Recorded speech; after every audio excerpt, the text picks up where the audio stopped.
Honorable members, good morning. I think it's 11 o'clock now. We should be able to start with our meeting. Let me take this opportunity and welcome all of you to the meeting of the ad hoc committee, which has been appointed by the National Assembly to investigate the allegations that have been made by General Mkhwanazi. Good morning once again to all of you.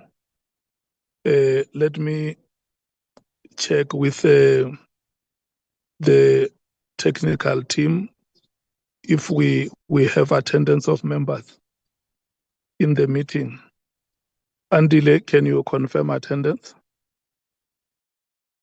Good morning, Chair. The name is Bonani. I confirm that members are in attendance. I don't know if you want me to move to apologies or if that will follow later. Yes, no, you can quickly move to apologies. Chair, so far I've got an apology from Mr. Mwango, who has a doctor's appointment. Is that the only apology that we have? Good morning, Chair. There is another apology from Honorable Cameron. He has an appointment with a dentist. Thank you. Okay. Okay, thank you so much, honorable members. Let me once again welcome you to the meeting. Chair. And inform you that, hello? Chair, hi, Honorable I have my Matthys. hand away. Thank you, Chair. Honorable Malema will be joining us shortly. He's just in transit here to the airport. So just a note he's late joining of the meeting. Thank you. Honorable Cameron also has his hand up. Okay. Sorry, Chair. Thank you, Honorable Barnard. Chair, I just wanted to say I am in the meeting. I do have a dentist appointment later on after the whole ordeal this week, but I'm going to try and stay for the majority of the meeting. It was just an early warning if I had to slip out. Apologies for that.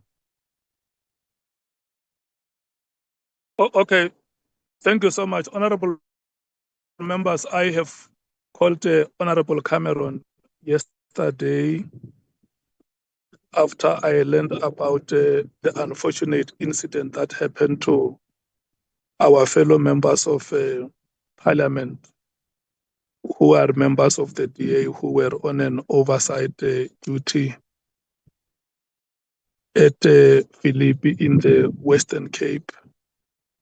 They were attacked by criminals and sustained injuries. So on my behalf and on behalf of the committee, because two of these honorable members serve in this committee, I called Honorable Cameron to express our solidarity and support and also wish them speedy recovery.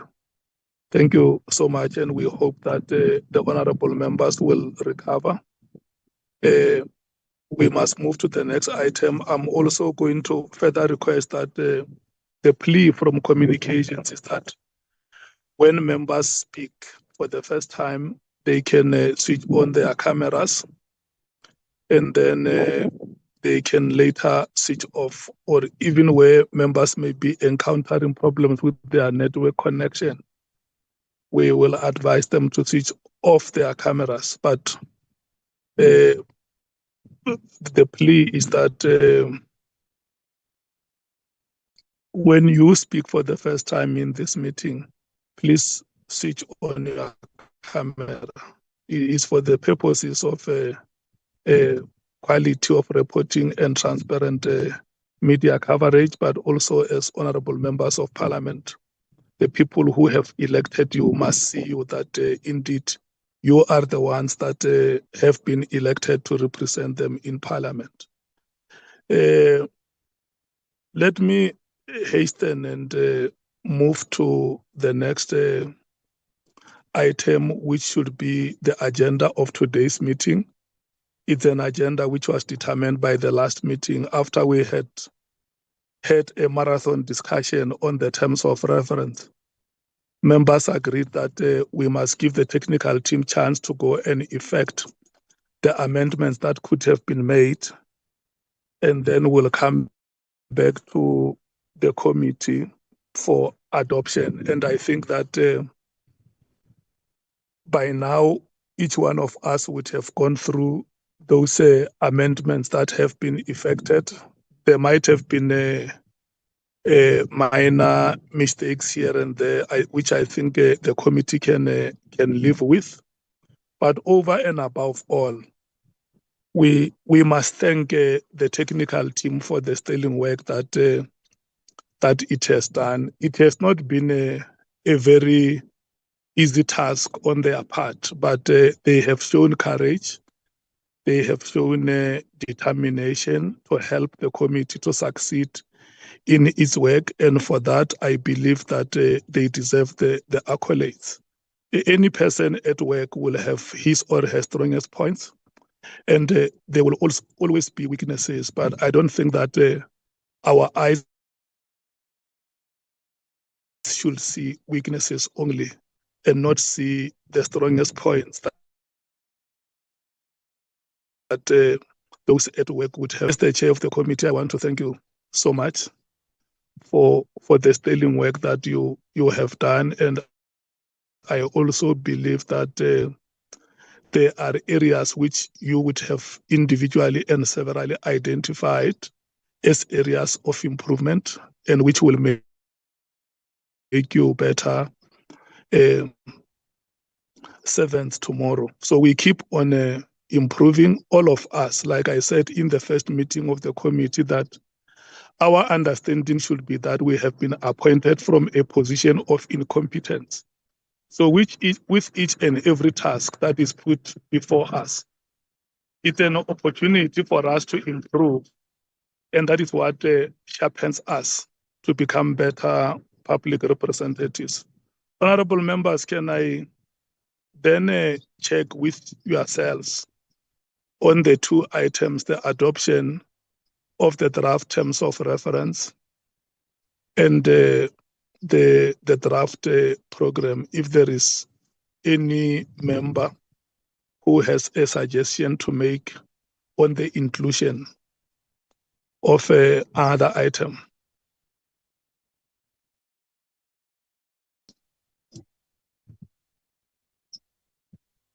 I don't see any hand up. If there is any member who has raised a hand, and I don't, okay, Honorable Diko, Honorable Sangone.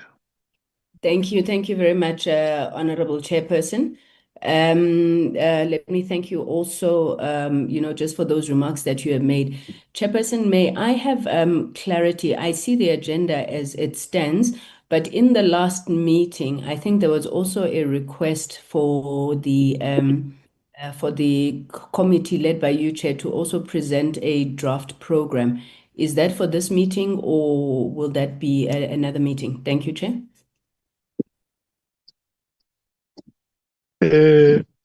Bonani, have we included that item on the agenda?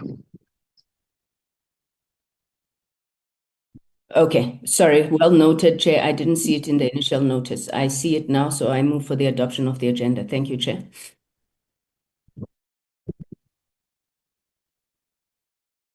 There is a motion here, honorable members, for the adoption of the agenda.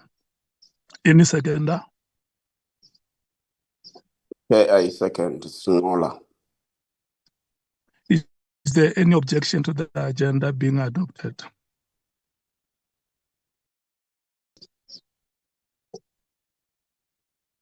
Honorable members, I don't see any hand, so my assumption will be that we pass this item, that members are agreeing that meeting. Can we now move to the next item? Is it you, Bonani, or Andile, who will be leading us in the presentation? Chairperson, it will be Andile. Okay, Andile, this is how we're going to do it. Yes, Chair. If you remember the first meeting where the first draft was presented, we went through the items paragraph by paragraph. For instance, what I'm trying to explain is that if item 1 has 7 paragraphs, it means you have 1.1 up to 1.7. You will then flight 1.1 and we hear what the members are saying. If we pass, we go to 1.2, you hear what they are saying until then. If it ends at 10.5, it means we will go and end at 10.5. Let's do it. Of course, some other aspects on the terms of reference, you may find that it's only one sentence.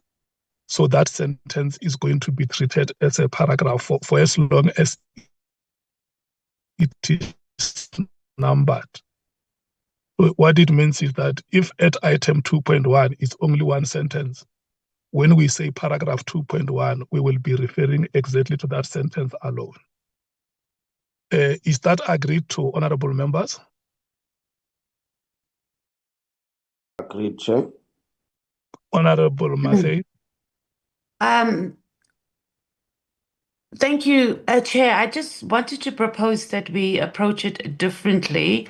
We've all been furnished the draft terms of reference, so we've had time to go through it. So what I suggest that we do, we go page by page, and we ask if everyone is in agreement with the page, because we've all had time, and I hope the other parties have done the same thing, that they've made notes on particular points, and I think that would be in the best interest of time.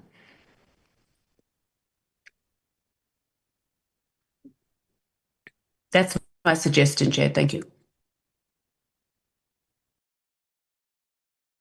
Okay, honorable members, okay, let me hear what Honorable Nomvalo suggests, or whether he supports any of the views that are here. Yeah, no, thank you very much, Chair. Chair, no, I'm fully in line with what Honorable Mathai is saying. I think it won't be ideal that we spend a lot of time in today's meeting, considering the fact that the draft was sent to us for perusal. So we've already gone through the draft and we know the content therein. So I think it will just be shooting our foot if we go with, sentence by sentence like we did previously. We already know what is in there, Chair. So let's approach it page by page. I'm in support of that. Thank you. If I was audible. In the last meeting, Honorable Nombalo, there were issues with your network, and the little time that you have spoken now, I can still hear those glitches. And I'm going to humbly request you just to get yourself to a better place where your connection will be fine.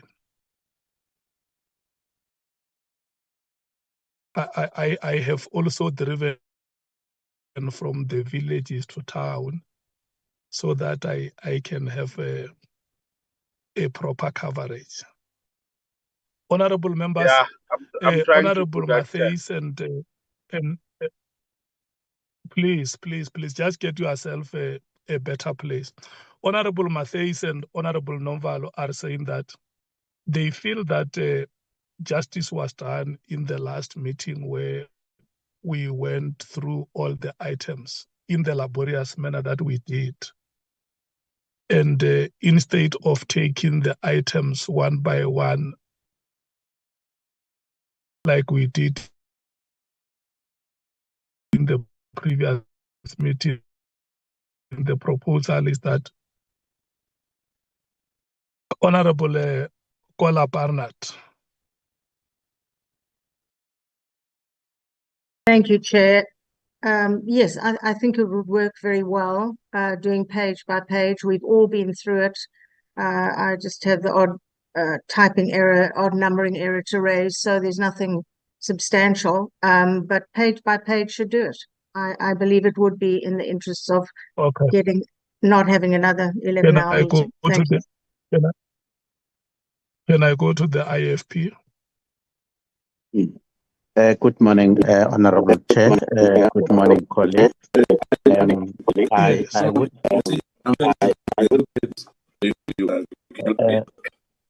Somebody's mic is not muted.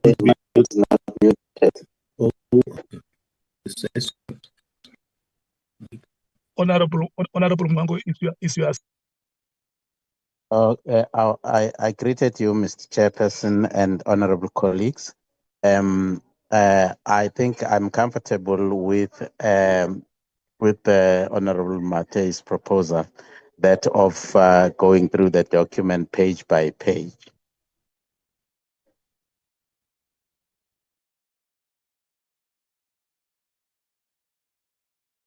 Okay. Thank you so much. Sort your network, Honorable Mango. Sort your network.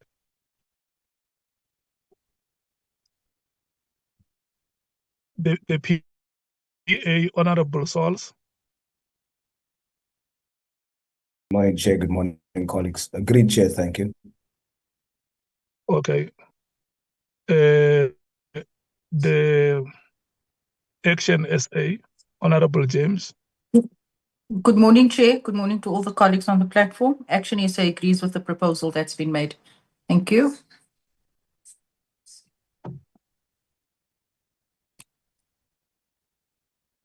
The ANC.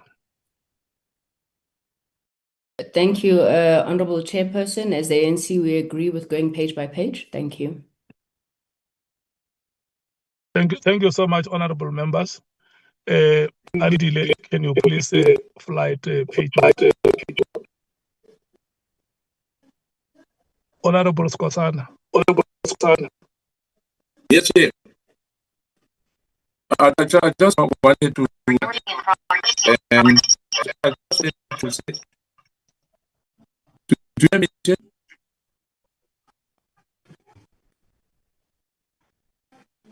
Your microphone is unmuted. It's very broken reception.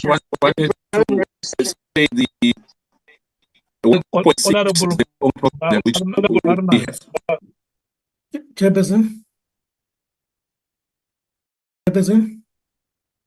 Honorable members, can you hear Skosana? Chair? No.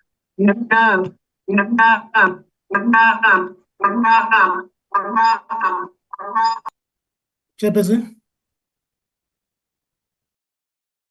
Chair, I don't think it's Honorable Skosana. I think it's an issue with everybody.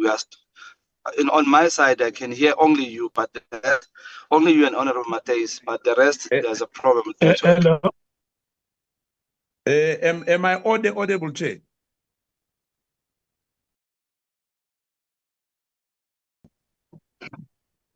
Chair, am I audible? Yeah, we can now hear you, Honorable Skosana. Thank you, Chair. Chairperson, maybe before Mr. Skosana continues, I think it's got two gadgets which are on at the same time, so that's why you are having that interference. No, it's one, Baba. Who it's is one gadget? It's one gadget. Who is saving two gadgets? No, I see two gadgets here on the system named named David Skosana. Yeah, as I said, it's off that one because of the issue of network. So I'm using a phone instead of using the iPad.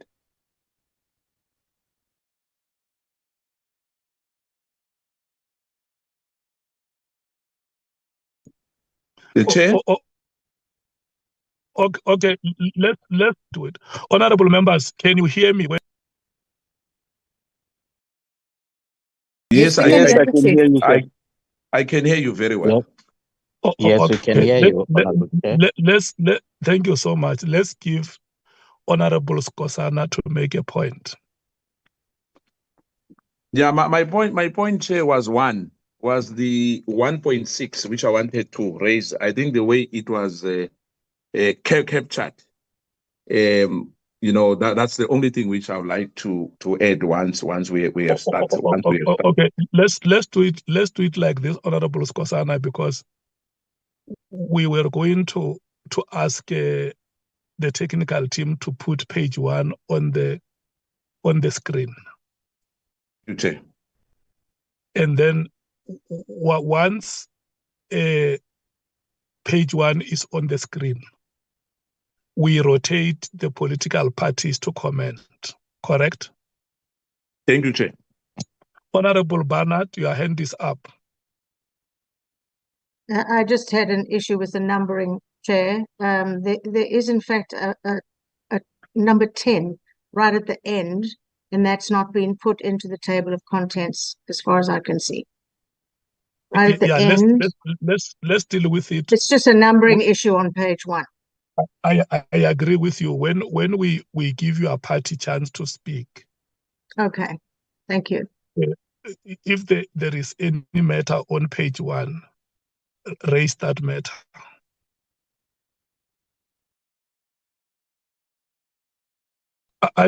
And Andile, are you now satisfied that we can go ahead? Good morning, Chairperson, and good morning to the honorable members, and greetings to my colleagues as well. Chairperson, I think we can start, but just for the record, there are 2 points which I need to make in respect of what the 2 honorable members have said. One relates to 1.6. There were no comments at all, Chairperson, in respect of 1.6 when we had a meeting on Monday. And then Honorable Kola Barnard refers to paragraph 10. The document that is currently serving before us, Chairperson, ends at paragraph 9. The other point, Chairperson, I want to comment on is the fact that you will see that at 5.3, we're removing something there and there was a typo, but we have since fixed it. So the document that is being flighted in front of you, can we proceed on the basis of it? And I accept what members have agreed to, that we deal with the document page by page. Thank you very much, Chairperson. Okay, thank you so much. So we are on page 1, which is the table of contents. That's correct, Chairperson. Yes, I think what you should do when you screen a page, introduce it. All right. I think that will make our job easier. Let's say, for instance, you say table of contents. It has 9 items. It starts with item 1. It ends with item 9. Okay. I think I have introduced it that way. Item 1 is the background, and the last item 9 is resources. Can we then get the comments of the parties? I rotate the African National Congress. Thank you, Chairperson. We have no issue with the table of contents, page 1. The next party, the MKP. Yeah, thank you, Chair. No issue detected. The Democratic Alliance. Thank you, Chair. I just needed assurance that in the document we were sent, it had resources as number 9, and then it went external legal counsel and other experts. I don't know if that was meant to be another one, but the numbering after that is bizarre. It's 1, 2, 3, 2, 4. It's wrong. So that would have to just be clarified. And if that all falls under the heading of resources, that's fine. But it does need to be cleared up. Thank you.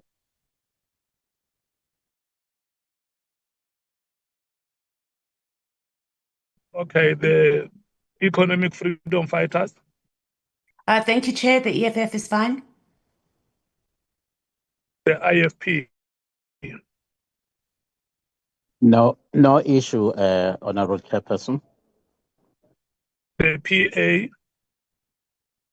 We are fine, Chair.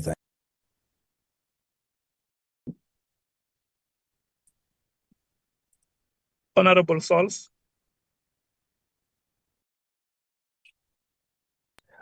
Chair, I said we are fine.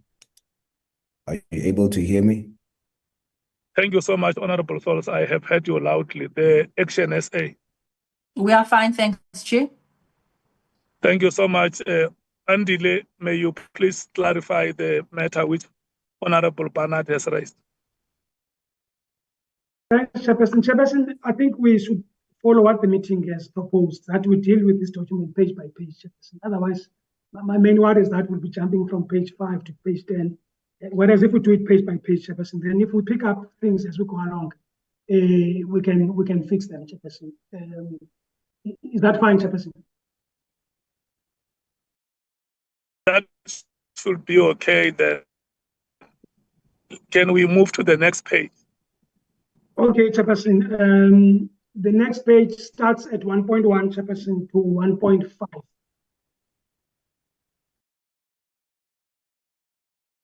Chairperson.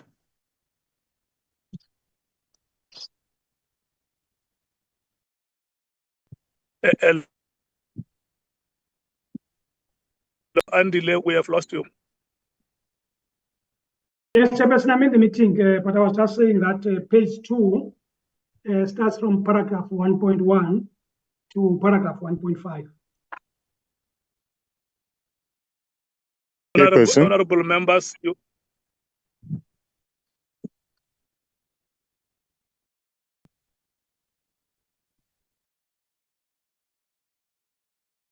Honorable Vessels.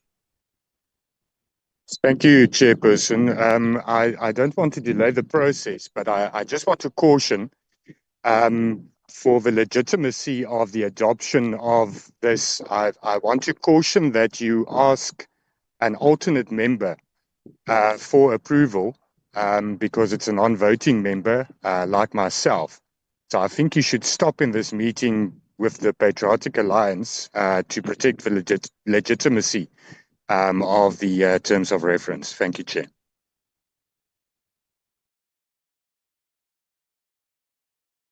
Okay, I have been too over-democratic. I take your point, but okay, it's fine. I think if you have issues, you can have a way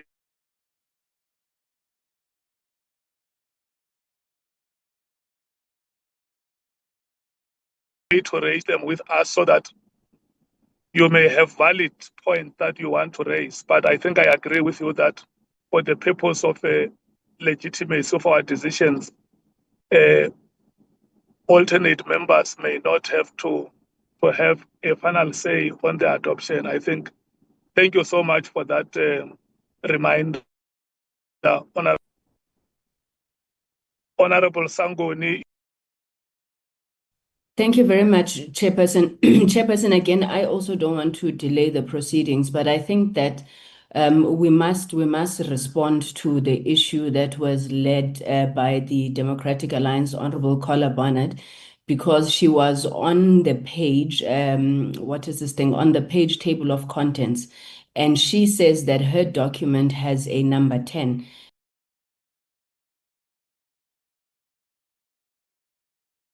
And it would be a fruitless exercise for us to go through this entire document only to find that the Democratic Alliance has an incorrect document.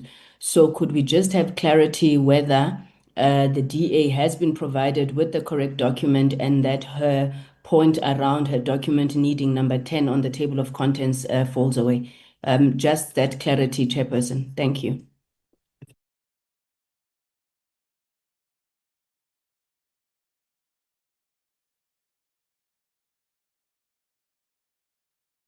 Andile. Okay. Thank you very much, Chairperson. Chairperson, respectfully, the document to members ends at paragraph 9, Chairperson, and the heading at 9.2 is titled External Legal Counsel and Other Experts. So in other words, we don't have a paragraph 10, Chairperson. are included under paragraph 9.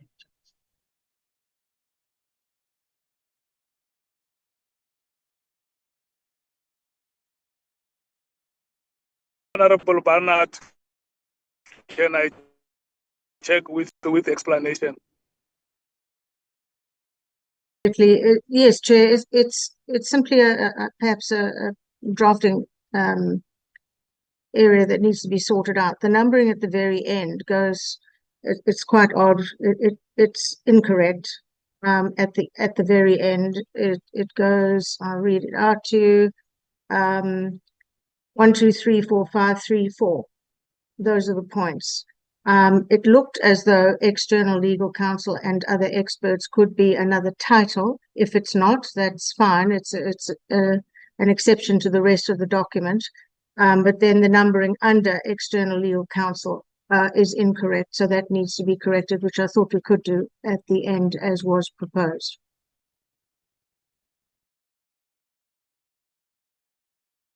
Okay, Andile, can we make sure that the honorable members from the DA have the same document as the one that you have? Chair, if you look at the document we're flighting, we are at 9. So 9 deals with resources. And then there's 9.1. And then 9.2 deals with external legal counsel and other experts. And then 9.21, 9.22, 9.23, 9.24, 9.25, 9.3, 9.4, and it ends there, Chairperson. So the numbering is correct.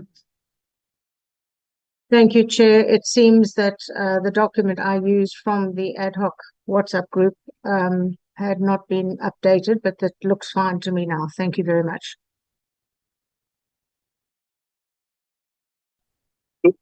You mean you are satisfied, Honorable Barnard? Indeed. Thank you. Honorable Skosana.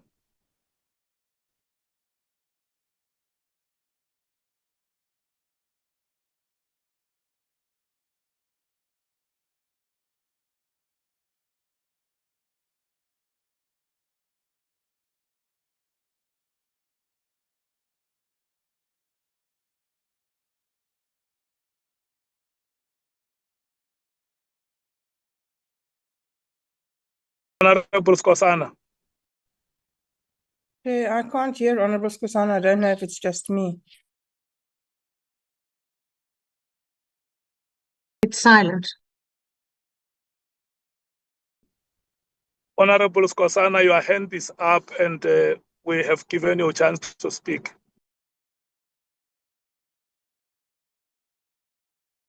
Yeah, I think he has some little problem. No, I'm fine, Chair. Oh. I'm fine, Chair. I'll wait until we are on 1.6 because there's a network problem in the Eastern Cape. Thank you. And Andile, you have introduced page 2, ne? That's correct, Chairperson. Let's start with the ANC. Sorry. Oh. We have no issues on 1.5 to 1.1 to 1.5, Chairperson. Thank you.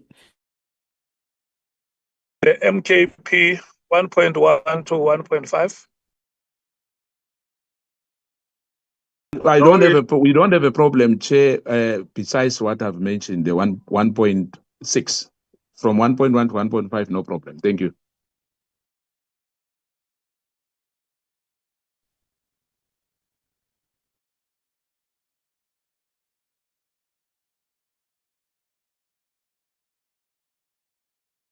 I'm not hearing you, Chair.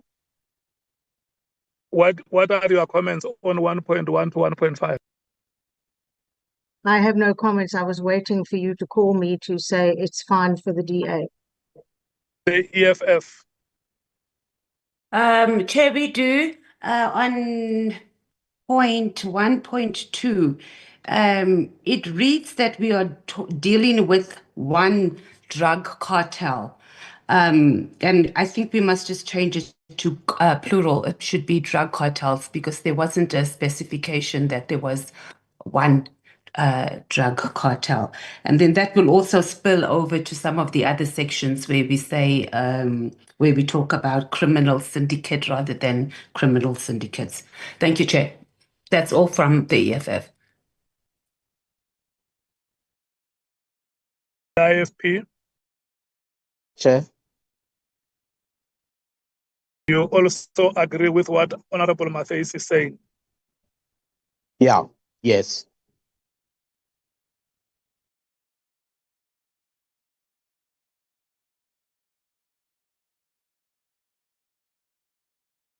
Yes, Chair.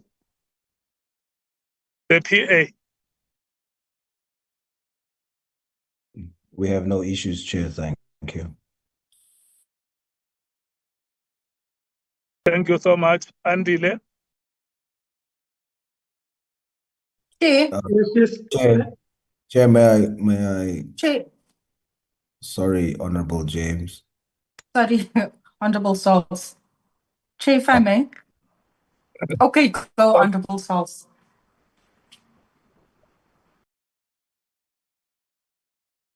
It's Women's Month and you're a female from my hood. Maybe I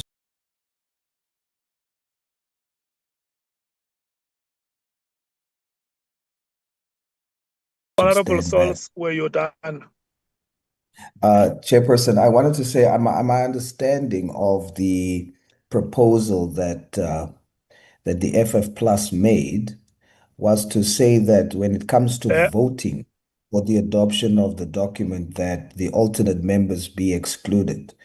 But it seems like you're excluding them. We are still giving input. So maybe during input, my proposal is the alternate members can still provide input, but when we vote for the adoption, and then alternates can be excluded. It's just my sense of what I thought the honorable member from Freedom Front Plus said. Honorable Sauls, can we hear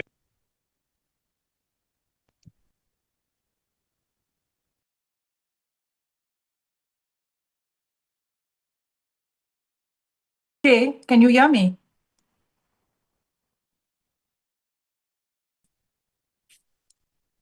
God.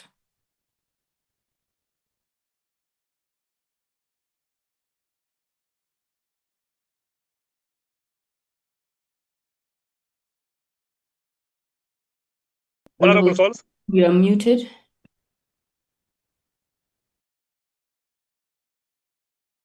Chairperson, I've already made my submission. Were you able to hear me?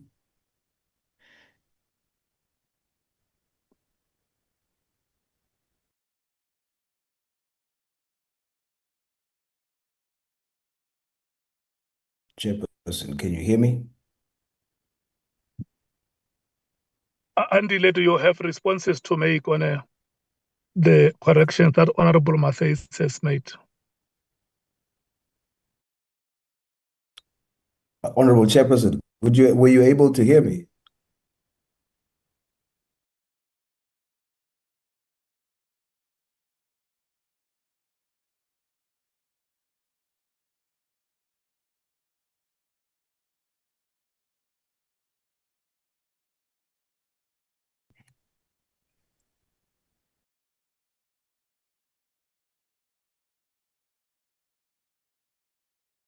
Hi, Chair. Yes, I'm checking with you whether you have responses to make. Yeah, but look, Chairperson, Honorable on the Sauls, corrections that Honorable Mathis. Yes. So what we're doing, Chairperson, as we move, as the proposals in terms of wording are being made, we will see that simultaneously we're changing the document. So we've effected those changes already. But Honorable Sauls was on the floor. No, what I want to say is whether it's for you to put it on record to say yes, the corrections of Honorable Mathis have been noted and we have effected them. Yes, Chairperson, indeed, we have effected the proposed amendments of Honorable Mathis. Agreed.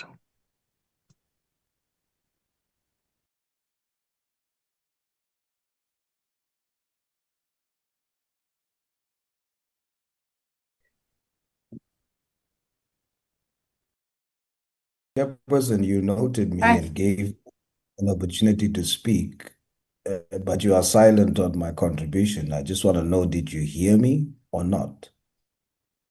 No, we haven't heard you, Honorable Sauls. That's why I kept on calling you. And I can hear you, so I kept on responding. Can you hear me now? We haven't heard you. Is it everyone? Or I heard you. I heard. Should I repeat, Chairperson?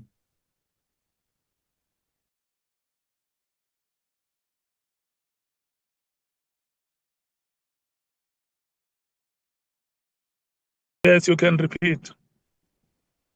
What I was saying, it seems like you are going to stop at PA because of the proposal that honorable member from the FF Plus has made. So I'm saying, seeing that we are still busy with contributions to the document, to the draft, and we are not voting yet, perhaps the alternate members can still participate. And when we come to voting, then they are excluded. That was my submission, Chair. Thank you.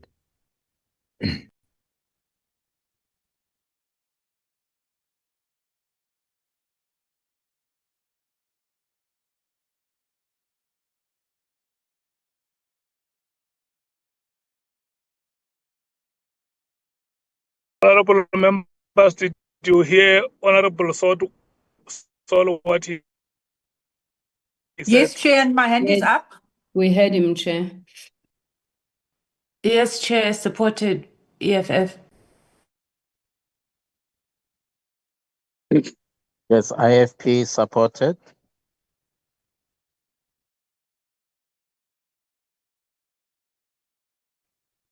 I see the hand of Honorable James is up. Yes, Chairperson, if I may, can you hear me? Yes, Honorable James. I strongly disagree with the proposal made by Honorable Wessels from the FF Plus. We have been participating in the formation and submissions of the terms of reference since the very first meeting. We cannot today say that Action SA and the alternate members cannot be allowed to make submissions. When it comes to voting, yes, I understand, but we cannot today then just decide miraculously because there's that proposal that our input no longer holds. So I strongly agree with Honorable Sauls and the rest of the members that we continue, and only when it comes to voting, we will abstain. Thank you. The legal team, what is your view on this matter?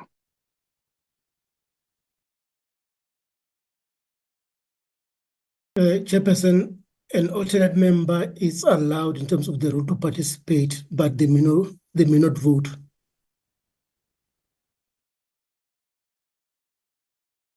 Okay, that settles the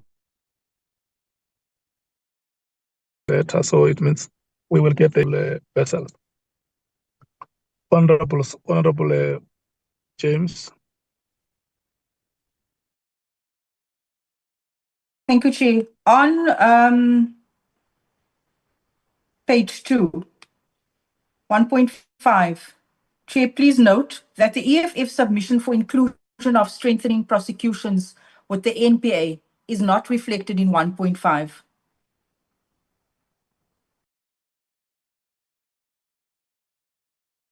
And also at the end, What is missing there? strengthening prosecutions with the NPA, it is not reflected. That was a submission made by the EFF. And then at the end of the sentence, also in my notes, I have after the word and report to NA. Previously, we had agreed that it will read as follows: with a view to improving policing and enhancing governance across SAPS, the NPA, judiciary, correctional services, and metro police divisions. That is 1.5. Chairperson, respectfully, that's how the document reads at 1.5. the document that is cited in front of us. I don't have it like that. So I've just made a note saying that the EFF submission of strengthening prosecutions with the NPA is not reflecting. Can I read it? Can I read it out loud, Chairperson?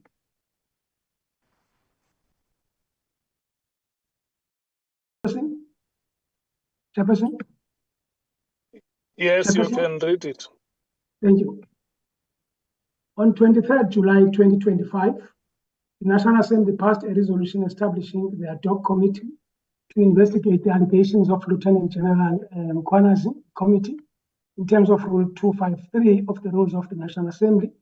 For that reason, the matter has now been referred to the committee for a formal inquiry in terms of the rules of the National Assembly. The committee must conduct the inquiry into the allegations of Lieutenant General Mkhwanazi and report to the National Assembly with a view to improving policing and enhancing governance across SAPS, the NPA, judiciary, correctional services, and metropolis divisions. That's how the document, Chairperson, reads.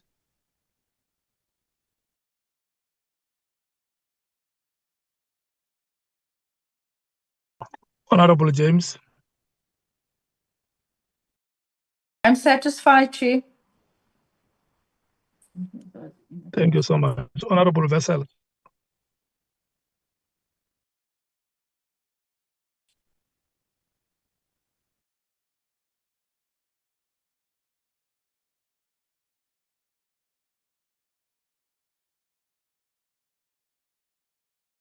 Can we move to page 3?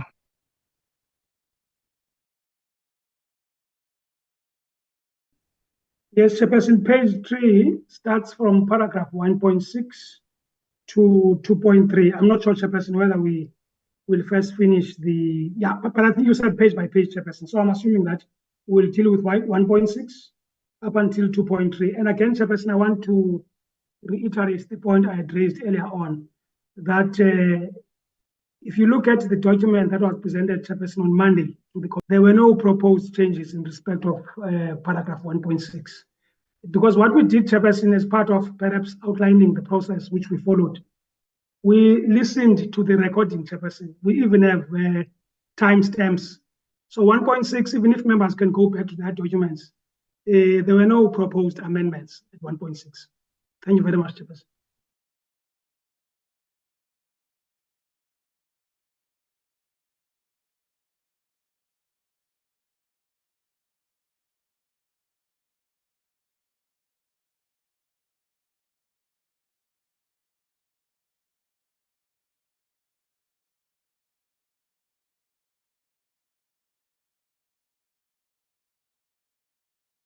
Chairperson, the ANC has no comment on 1.5 to 1.6 to 2.3. We accept. Thank you.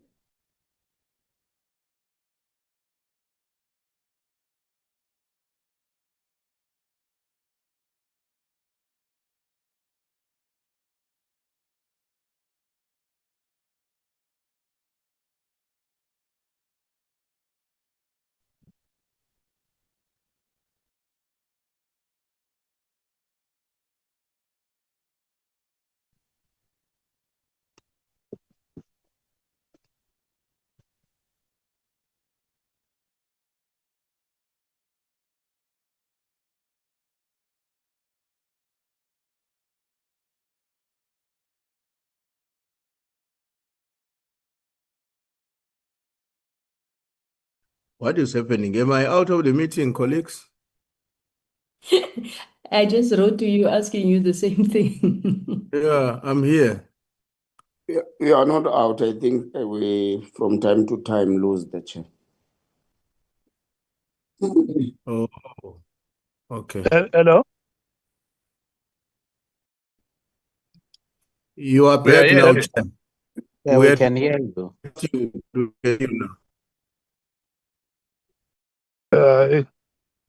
I must no longer stay in Polokwane. No, you must no longer stay in Limpopo. Yeah. Because it's like there is no network anywhere here.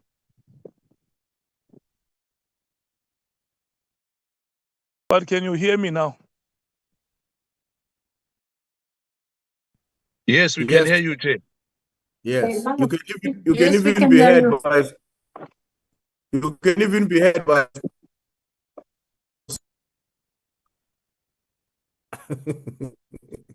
Can we hear the inputs of the ANC on page 3? We have no inputs on page 3, Chairperson. We adopt that page. Thank you. The MKP. Thank you, Chair. Hence, I said earlier, the 1.6. I think the way it's captured in our view is that, in summary, why is this concept are interrelated in terms of this 1.6? They each focus on different aspects of legal and governance system. The rule of law ensures everyone is subject to laws. I think it's supposed to be framed like that. Legality requires authorized legal grounds for actions, procedural fairness, and ensures fair process and decision making. And justice, which I was always stressing, ensures both fair process and equitable outcomes. Together, they form a backbone of a democratic and fair society in South Africa. I think, if, in my view, and the way we view it as Mkhwanazi Sizwe, we thought it would be captured like that. But yeah. What do you propose, Honorable Skhosana? Just if there is a word that you want or a phrase that you want to be true. That you want to be inserted, you just say it. Yeah, okay. The phrasing for me is the rule of law ensures everyone, to subject to laws.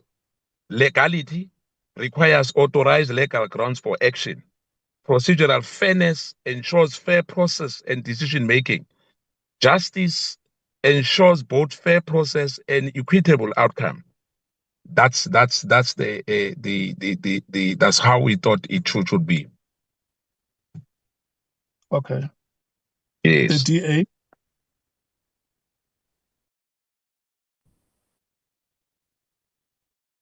It's fine with us. Thank you, Chair.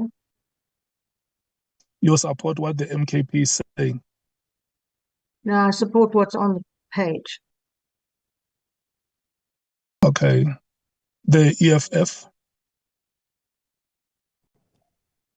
We support the amendment by MK. The IFP.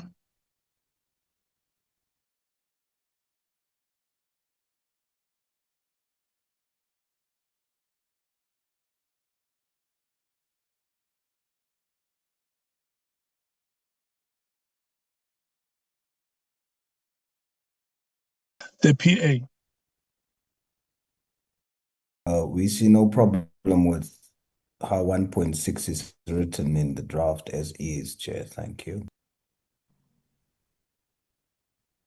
Action SA. We're fine with page 3. Thank you, Chair. Freedom Front Plus.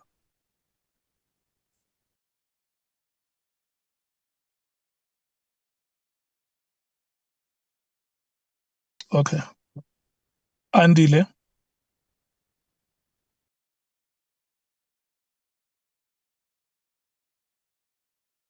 Yes, Chairperson. Yes, there have been comments made here on page 3. The MK has made a suggestion supported by the EFF. The rest of the parties are happy with page 3. Yes, Chairperson, if you read what we wrote there, we said, but not limited to. And also, Chairperson, the majority of the parties seem to be with us. There's only 2 parties that are not with us. No, just save the last part and clarify. The chairperson will rule. Chairperson, perhaps Honorable Skhosana can just tell us what we must add, and then we do that. Well, I thought you have clarified it to say not limited to. Is that not adequate? Yes, Chairperson, in my view, it's adequate, Chairperson. Okay. Honorable Skosana, the words that Andile has mentioned to say not limited to, are they not adequate? For me, Chair, let's perhaps shorten it simply. Let's just add justice in that sentence only. Okay. Justice only. Andile, is that possible? Yeah, Chair, if we are told what to do, Chair will do exactly that. Okay. Let's add that. I don't think justice is a problem. It's not a difficult word. It's a word that we are familiar with. Is written in the Constitution of the Republic. For as long as it makes sense to the paragraph in question. Can we pass, honorable members? Yes, Chair, we can pass. ANC, can we pass?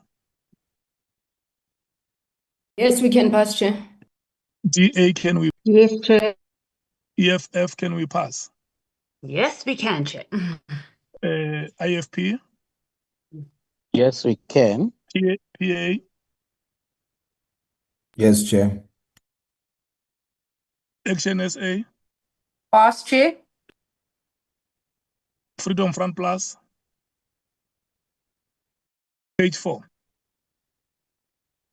Can we have page 4 on the screen, Andile?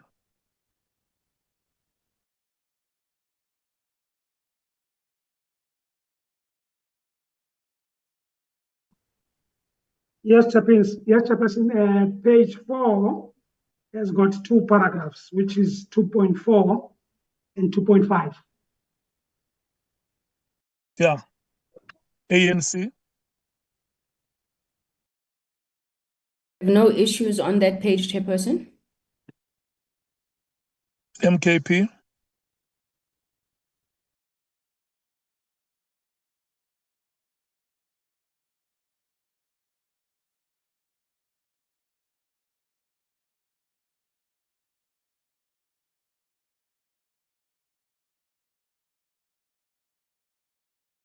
MKP on page 4.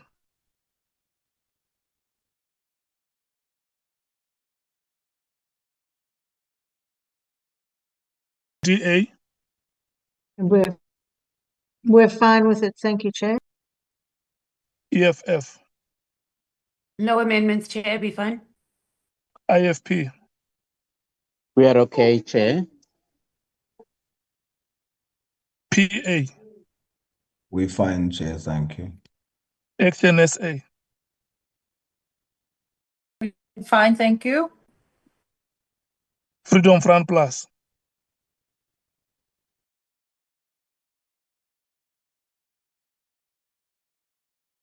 Thank you. Page 5.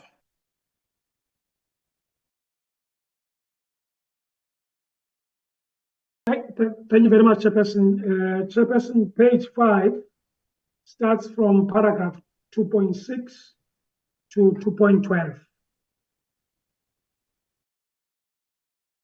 ANC? Thank you. Thank you very much, Honorable Chairperson. We have an issue on page 5, which, with your approval, I want to check if I can deal with it as it relates to the next page, which is page 6 as well, as the matters are interrelated. They deal with the handling of confidential, classified, or sensitive information.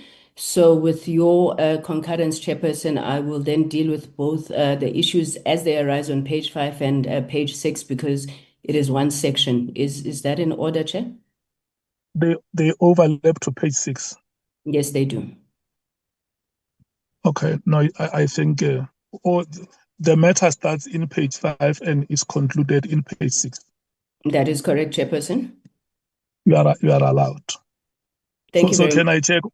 Do you have anything on page 6 except that one? It is that one matter, Chair, because all of page 6 relates to the protocol on the handling of confidential and classified information. You are allowed, Honorable Sangweni. Thank you very much, Chairperson. Chairperson, I think you will remember that this matter had been raised in the last meeting by the Honorable Nduli, the Chief Whip, where he was putting before the committee a question in terms of the jurisdiction or the authority of this committee to be able to deal with classified information. I think the point that he was raising was one that said, I'm not sure, Chair, I see Honorable Carla Barnett has her hand up. I'm not sure if it's a point of order, if I should proceed. Yeah, you must proceed. She will speak when the slot comes for her party to speak. Okay, thank you, Chair. So the issue was around whether we are empowered to deal with classified information. The committee in its deliberations and amongst others in deliberating the issue of how we would handle such classified information, given the fact that the Republic does have legislation that deals with how classified information should be handled, we agreed that we would use or would utilize or look to the Parliament's protocol on the handling of classified information.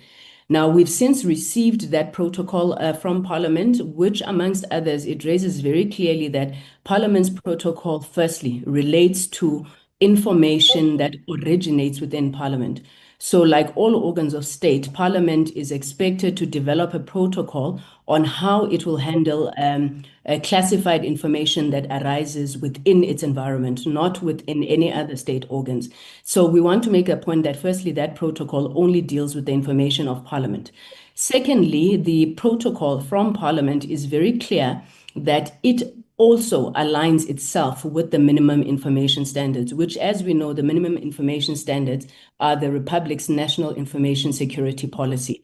Now, if you were to go into the MIS, which this protocol is supposed to align to, and indeed does align to, not give us the authority to be able to receive, to consider, to handle classified information. I believe that I may not have MIS in front of me now, but in Chapter 4 of MIS, where it speaks to classified information and who may have access to classified information, amongst the things it raises is that only those who have the necessary security clearance may handle classified information.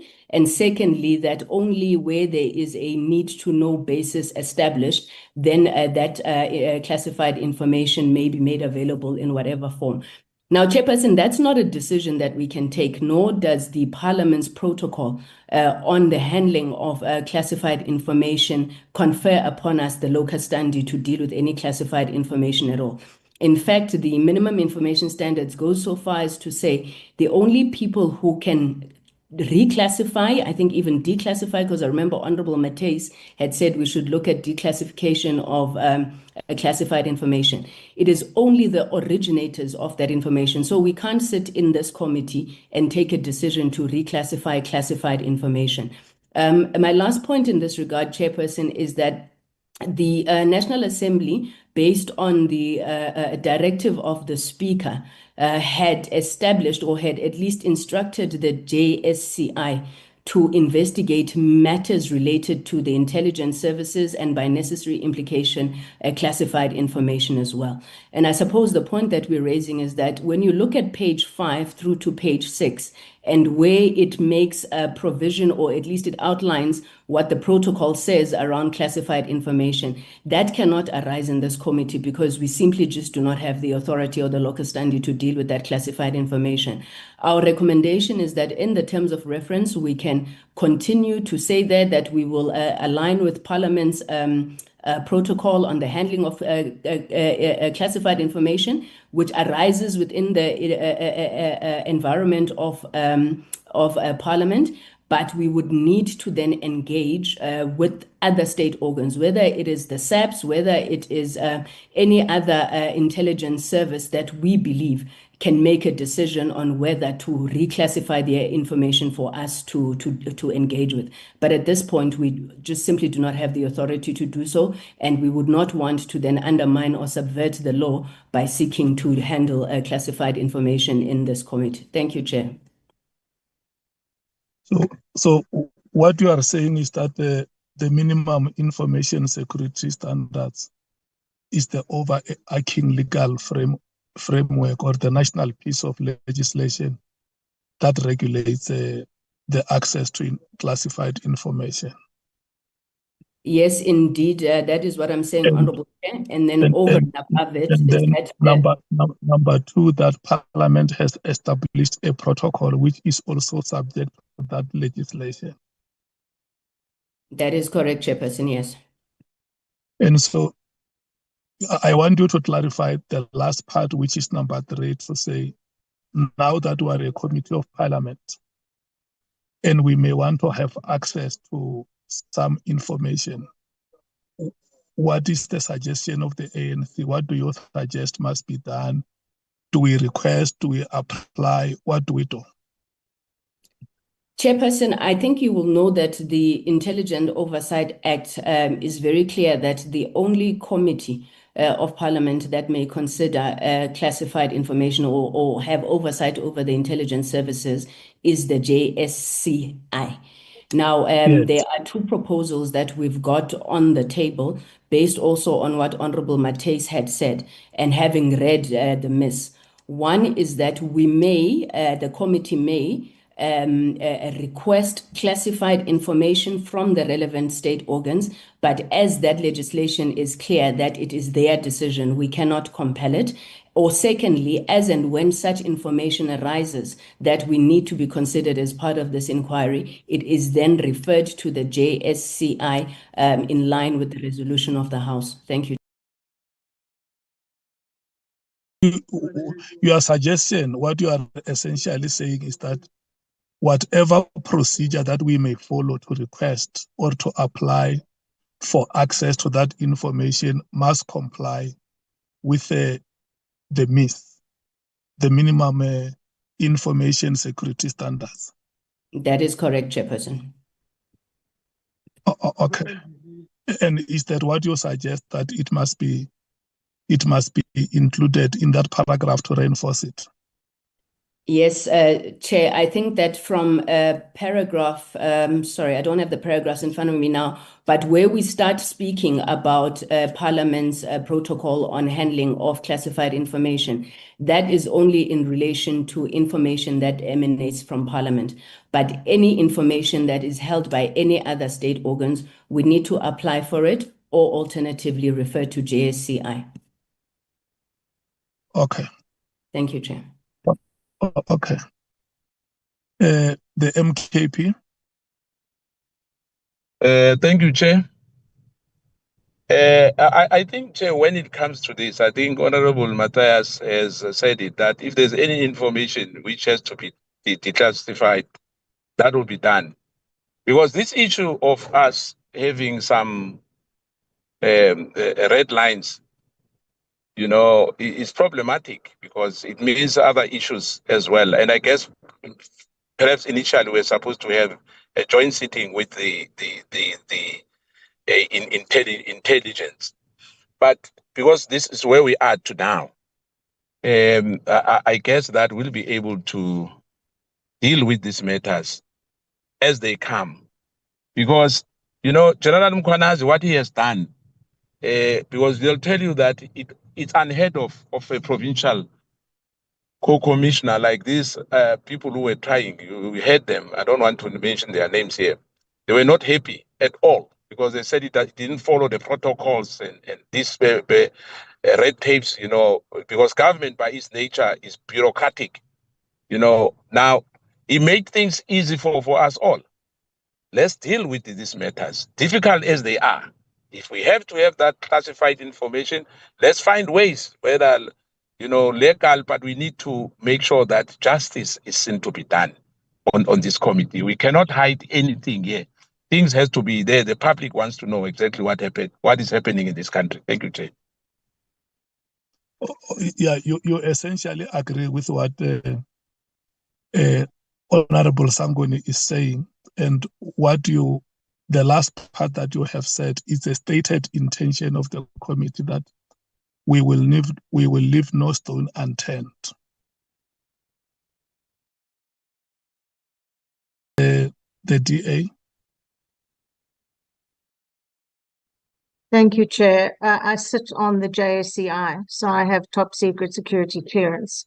And there's no possibility that the JSCI will sit with another committee, because anything they discuss has to be, no one in the room may sit there unless they have top secret security clearance. I don't think there's any way for this committee to instruct that information that is classified be declassified. I can't see that happening. An attempt can be made, but it may well be rejected. So already the JSCI has gone through their process of interviewing various of the participants in this matter and have put together a report which has gone to the Speaker. Whether that report be redacted and declassified is up to the powers that be. But it's not a case of hiding anything. It's a case of protecting matters that should be protected in this country and kept away from certain individuals who would possibly use it against the country. That's what it's about. So I fear that classified... help us, Honorable Bar. Let's not go to the merits of the argument. The question that I have asked is whether if we want access to that information, do we request or do we? And I hear you saying we can't instruct. So I want you to help us to refine the paragraph. If we agree that such information will be requested, let's just agree that within the legal framework that is in place in the country, the committee will make an application to have access. As to what the decision is, I mean, once we go to discuss whether it will be rejected or it will be granted, we are off the rail. Do you understand what I'm saying? I do indeed. You see, for example, 2.12, it says there is a process for handling classified information. It's not all classified information. It's information that comes from Parliament that has been classified, not other classified information, which may relate to many of the issues that have already been investigated by the JSCI. So that classified can't stand as is. It should be classified parliamentary information. I think may make more sense there. Yeah. But hear the guidance from me.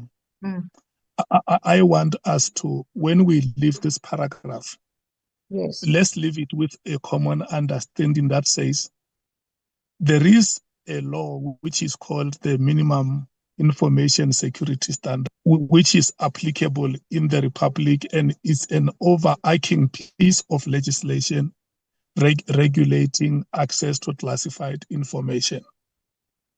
And where we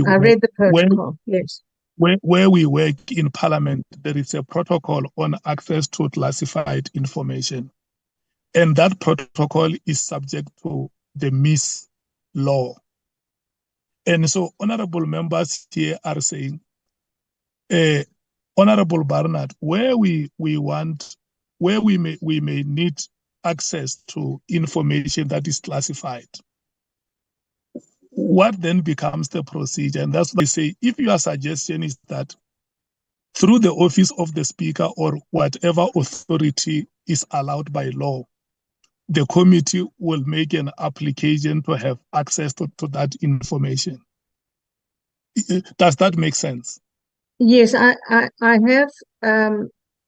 If an item can be declassified, and the application is made and it is declassified, perhaps in a redacted version. That would be absolutely acceptable. Look, as to the form of the declassification, that is not our competence. That will be done in accordance with the law that is in place. Indeed. What is needed on our part is just to make an application and specify what is it that we request. Yes, I think the request would be for declassified information, and that would then be perfectly acceptable to be discussed by this committee. Yes. Thank you so much. Are you done with the input? I am, thank you. Thank you. EFF? Thank you, Chair. And my favorite former chairperson, EFF, when we make recommendations, we do our homework. So at no given time did we ever say that the committee must declassify documents. We were very clear that the committee we actually used the word facilitate, and only if it is classified documents that are going to assist us in meeting our mandate.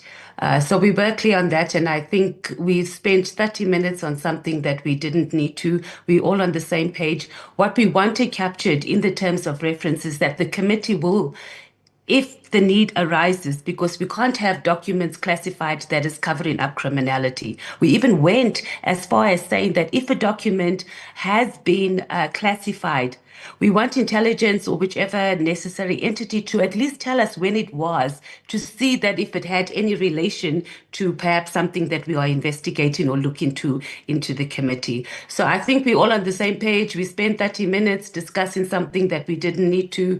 As a committee chair, we together, we must just be able to, if the process or if the need arises, we must be able to use the apparatus available to us to get documents declassified so we can fulfill our mandate. We cannot have documents that are classified that are covering up criminality. And that is what we are raising very sharply and very decisively as the EFF. Thank you, Chair.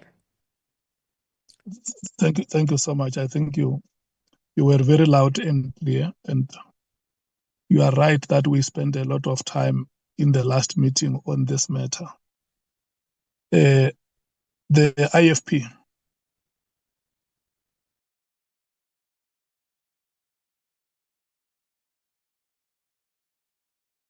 IFP? The PA.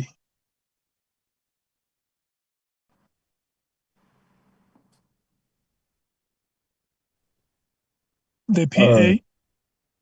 Chairperson, yeah, I think we all agree that there is a difference between declassifying and declassifying of confidential or classified information. That's one separate process on its own, and access to or viewing information that has been classified. So the way we read it is that we are saying that if there's classified information that can assist the committee in the work that we should do, then there should be protocol around accessing such information. When we read the chapter 1 of the minimum information and security standards,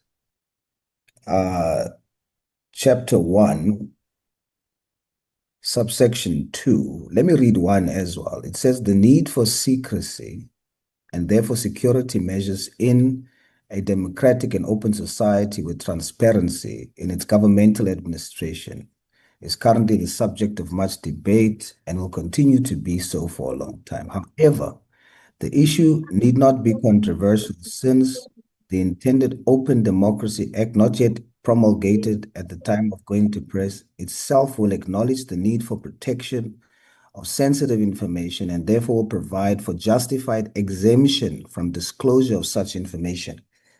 Just as a note to say that we agree with that kind of posture, to say that if this is going to assist the committee, then there should be protocol around how do we access information that has been classified. as opposed to declassification.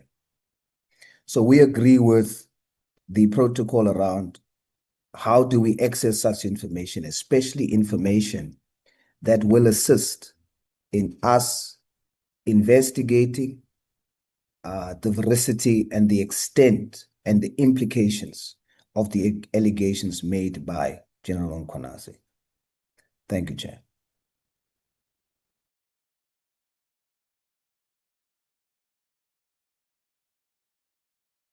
The Action SA. We covered, thank you, Chair. The Freedom Front Plus.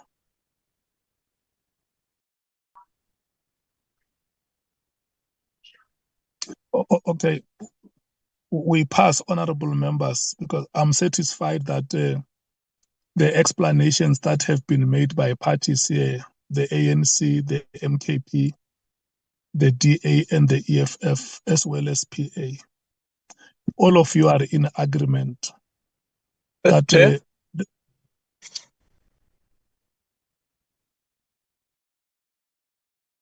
hello, Honorable Skwasana. Before you pass, because I heard as well my colleagues, but when I raised this thing last week, I said it very clearly, Chair, that I understand the word classified declassification of matters in this country. Hence I said this Dutch Roman law is giving us trouble. But be that as it may, we can't be told by an executive, a minister, saying that he classified the matter like pala. That's what I said. And I guess we have to be very, very clear, like the Honorable Matthias said, we cannot hide anything here under the word classified. Some matters have to be, the public wants to know exactly what happened in these matters. Yeah, but and I hope Honorable Skwasana, what you are doing now, you are no longer debating the terms of reference. You are no longer debating the terms of reference. I'm making an example, Chair. And we are right to make an example, Chair. Am I right? No, listen, you have made this example not once in this meeting. Chair. Thank you, Chair. And the example of pala that you have made, we have had it, and you have emphasized it. And I don't think that there is any one of us who will forget that you have made that example.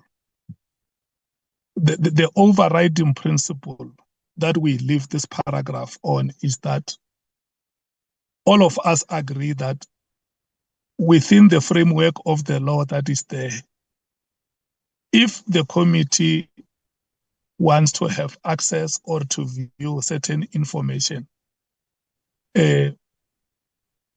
a facilitation will be made, or an application or a request will be made for that information to be available before the committee.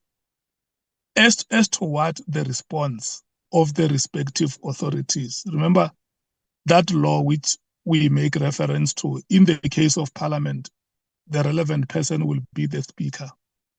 And in the case of other public institutions, the respective heads will be the ones who are empowered by the law. We will come to that point. In case we have a favorable response, good luck with us. Where we have difficulties, we are a committee, we will still sit down and discuss it and look at what recourse we have. I think that should be adequate. But you can imagine if each one of us here now is going to mention examples of the cases that we know or that we have, we will not finish the meeting. I think what you have said, Honorable Skwasana, I'm persuading you to agree with me that we will never, at any stage, forget the pala example that you have made before the committee. Agreed? Can we move to page 6?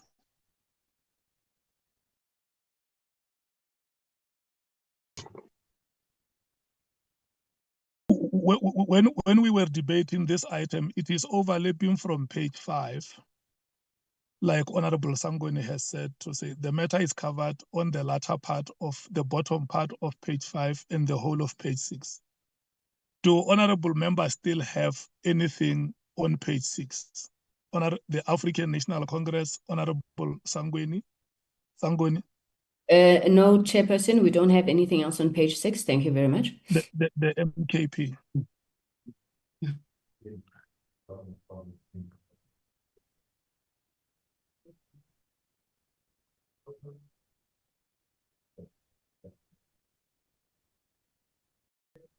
The MKP, Honorable Nomvalo or Honorable Skosana?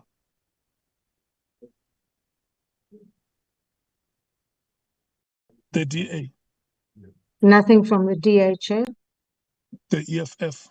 The EFF is fine on page 6. The IFP.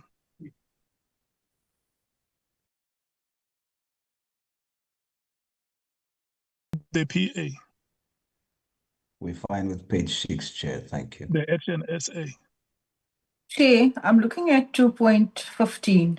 The committee further acknowledges that only full, not alternate or co-opted members of the committee may access such documents. Now, as Action SA, we reject this and request for the removal of this section.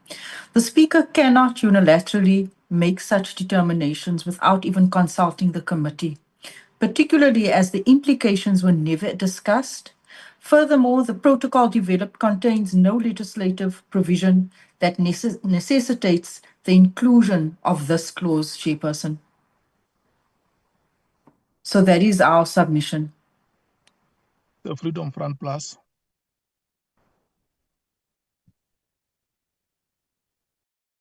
Andile 2.15. Is it? Yeah, 2.15.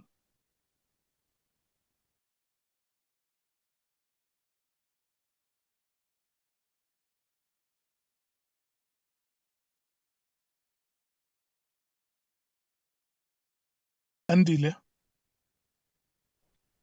Yes, Chairperson. Chairperson, we are 7 and you? 6. Oh, I thought because Honorable Sangweni had indicated that if you look at 2.12 and to page 6, this is the protocol. Remember, Chairperson, at the last meeting, we spoke about the protocol and, of course, what we have then done. Yes, and delay. Yes. I think there is a part that you missed. We rotated the parties to check if they still have further matters on page 6. So go to item 2.15. Thanks.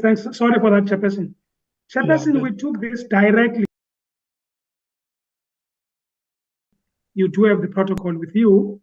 And if you look at paragraph C of the protocol, access to classified or confidential information, bullet number 3 says alternate and co-opted members are excluded from access. So we took it as it is, Chairperson. It's a copy and paste from the protocol. The action SA says the Speaker cannot unilaterally make such a decision. Then, Chairperson, I think she's at liberty, Chairperson, to challenge the protocol. Yeah. Honorable members, we know of the Honorable Matthys. Chair, I'm in agreement with Action SA. When you read through the protocol, it says that any members of Parliament have access, provided it's related to. I actually read it this morning because I also missed it. It's 2.15, and I'm seeing it here on my notes. Where is it? It doesn't exclude anybody. It says any members have access to it. It doesn't. I didn't see. So maybe you can refer it to me in that protocol exactly where it says that, because I didn't see it. It actually says members of Parliament, provided it has to do with their portfolio or their committee work, which is exactly what we are doing now. It doesn't make any sense, actually. So can you tell me which, I'm on the page now, so tell me which section on this protocol excludes particular members. It actually, The protocol. So section B, section C, access to classified and confidential information, it reads, only members of parliament with a direct functional requirement may access classified information. So this is a direct functional requirement because we are members of an ad hoc committee. So unless there's something in protocols that was done that's contradictory, can I be guided? Can I come in, Chairperson? Yeah, can we first allow Andile to clarify that Chairperson, this protocol has got 2 pages. So I'm at page 1 now. If you look at paragraph C, Chairperson, and the heading is access to classified or confidential information. If you look at the 3rd bullet, Chairperson, 1, 2, 3, there's only 4 bullets under that paragraph.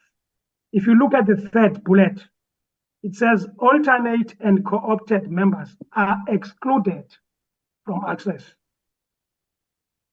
Thank you very much, Chairperson. Okay. I think there was a hand of Honorable Ngola. Yes, thank you very much, Chair. I think I agree with Mr. Tejana. If you check the C section that is referring to in the protocol, if you analyze it, it's an exclusionary clause or provision. It deals firstly with only regulating who must have an access. That's why it speaks about members of parliament. So it excludes external stakeholders. It excludes the entire population. That's why it goes then further and talk about it must be authorized in writing by the relevant committee chairperson.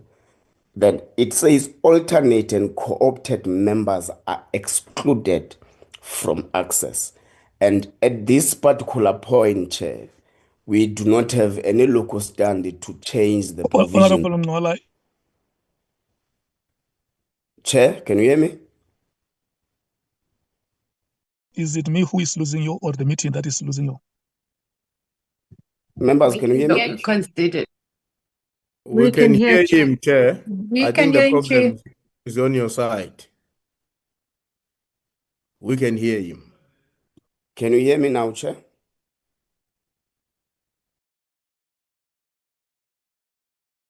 I now hear you, Honorable Ngola.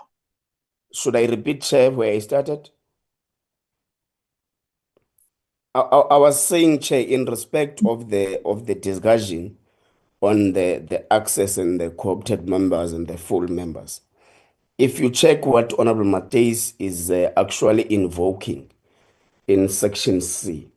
Section C, we analyze it with the ears that it's an exclusionary provision. It first says only members of parliament agreed with Honorable Mateus. But that is a provision in my own understanding that precludes anyone else, external stakeholders, the population and the electorate or whoever. Now, it centers within what's a protocol of parliament. Now, when it goes down, it talks on the bullet number 3 or under C. It talks about alternate and co-opted members and excludes them on access to that particular information. So I fully agree, Chair, with Mr. Tejana on this matter, and the 2.15 point in the terms of reference is actually in adherence of this provision in the protocol. And as things stand where we are now in the ad hoc committee, we don't have any local stand to make any alterations in the protocol as it stands. So I share that the 2.15 is still intact in terms of the protocol, in terms of co-opted and alternate members. Thank you very much, Chair.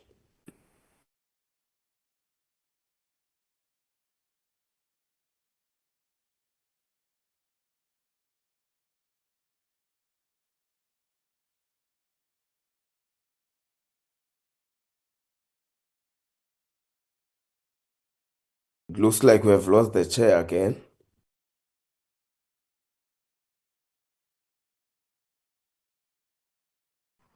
He's not even Chair. in the meeting anymore. I'm available to chair. I have really good network, I'm just saying. My days you like power when I'm It's not power, it's process. Like we must keep it We moving. must move. We have to move. Yeah, no. The chair is ANC, please try and find your person. the chairperson Hello, is back. honorable members. There you go. Long live the chair. Long live. Do you blame colonialism or apartheid? Always Now we both. blame GNU only.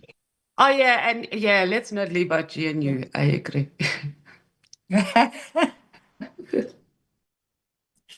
Hello, can you hear me now? Yes, Chair. Can hear you, Chair. No, honorable members, I have heard what Honorable Ngola has said before I got cut off.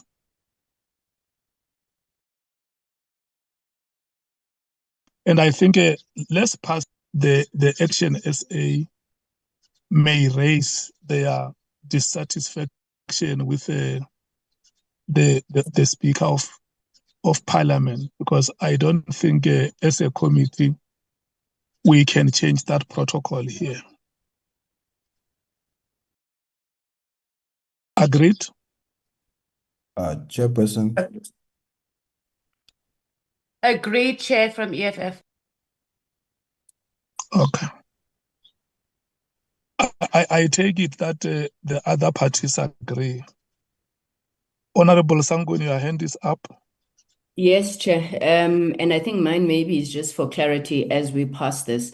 I thought that the items, including 2.15, were all part and parcel of the discussion that we had around the handling of classified information. Honorable Sangoni. Yes, Chair. Chairperson? Andile, can I check with you?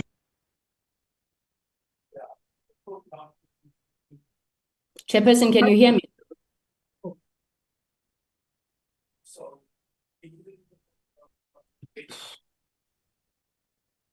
Chairperson?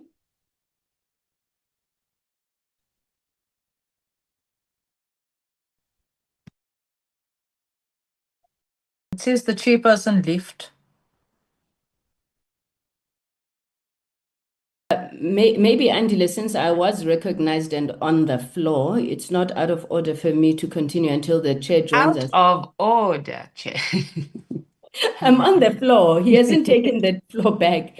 But all I wanted to say, maybe, Andile, you will be able to clarify when the chair is back, that all of those matters, we said that we would deal with information emanating from Parliament, which is what the protocol governs, in line with the protocol. So if there are issues with the protocol, that gets dealt with in a separate process. We don't have authority to deal with that. But we may want to say that we need to take that out and just have one line that says in line with the protocol for Parliament-generated or Parliament-originated classified information. Thank you. Agreed.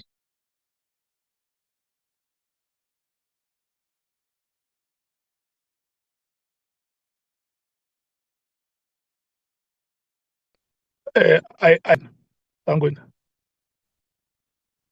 Thank you, Chairperson. I'm done. Thank you, Chair. Chairperson. Which page was that? It was page 6, Chairperson. Okay. So I see the hand of Honorable Souls is up. Yes, Chairperson.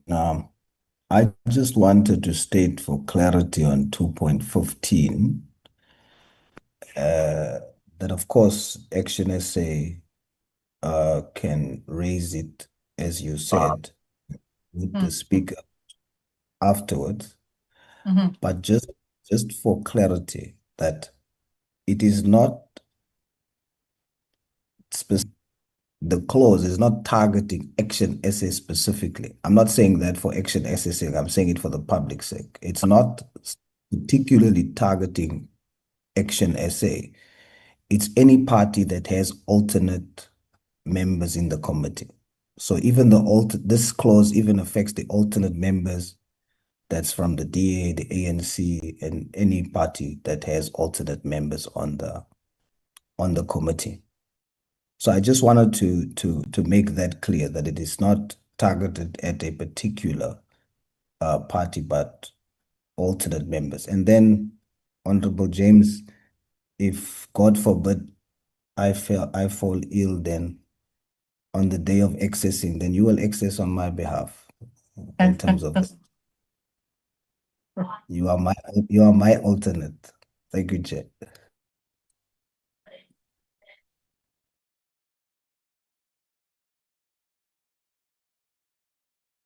I think that is sufficient, Honorable Stolzer. You have helped to establish understanding of that protocol to support what has been said here. And like we said, parties can still raise this matter with the office of the Speaker. And I'm going to say, let's move to the next page, which is page 7. Thank you very much, Chairperson. Chairperson, page 7 starts from paragraph 2.19. Andy, you Sorry, Chairperson. can introduce the page. That's what I'm doing, Chairperson. I think you're breaking up, Chairperson. Thanks, Chairperson. So I'm saying, Chairperson, page 7 starts from paragraph 2.19 up until paragraph 3.7. And of course, Chairperson, 2.19 speaks about the committee may refer matters to the appropriate authorities without purporting to determine criminal liability in order to respect the separation of powers between the various spheres of government. And then what follows, Chairperson, is the objectives of the inquiry. Thank you very much.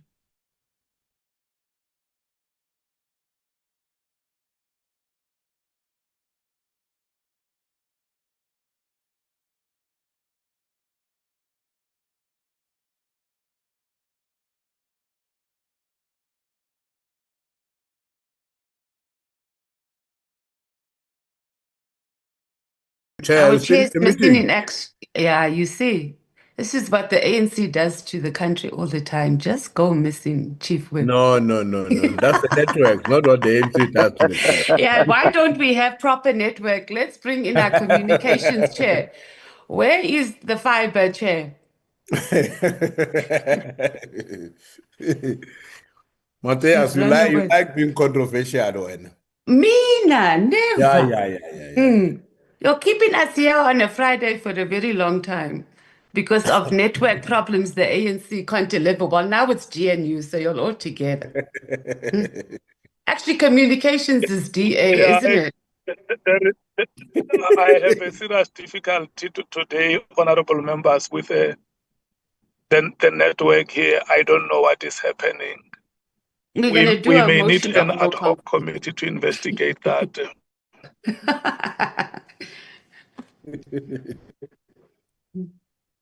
Can you hear me now? Yes, Chair.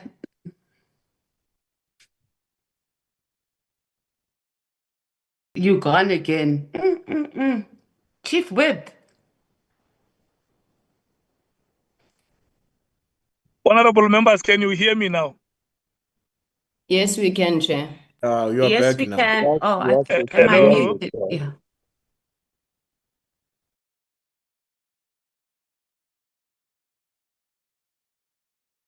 We can hear you, Chair. Hello, honorable members. Yes, Chair. You were about to call the ANC, Chair. And all other parties were about to agree with the ANC. Can you hear me now, honorable members? Yes, Chair. Yes, And Chair, I do can you hear you. We can hear you. and do you agree that we need an ad hoc committee to investigate the network of the chairperson? Oh, definitely, definitely, Chairperson. It will be chaired by Matthias. Okay. No, you must go ask your president for that money from the commission of inquiry and the national dialogue. Then I'll chair. We are on page 7, honorable members. I'll also be trying to use another gadget if this one continues to give me difficulties. Andile, have you introduced page 7? Yes, Chair. Okay, can we rotate the ANC?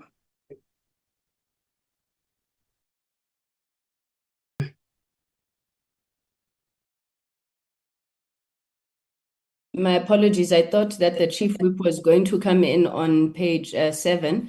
No, we have no issues on page 7, Chairperson. Thank you. MKP?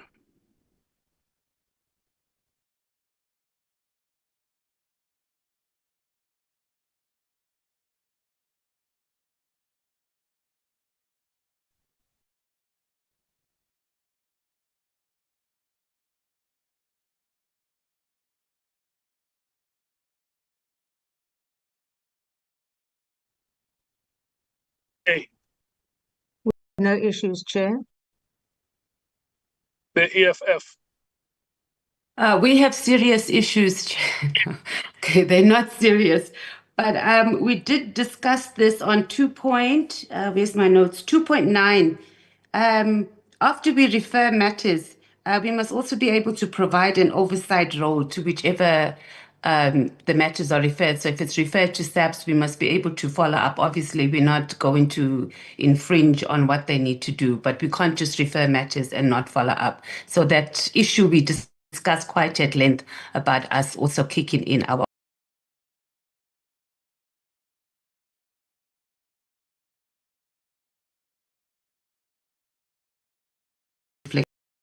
that's 2.19.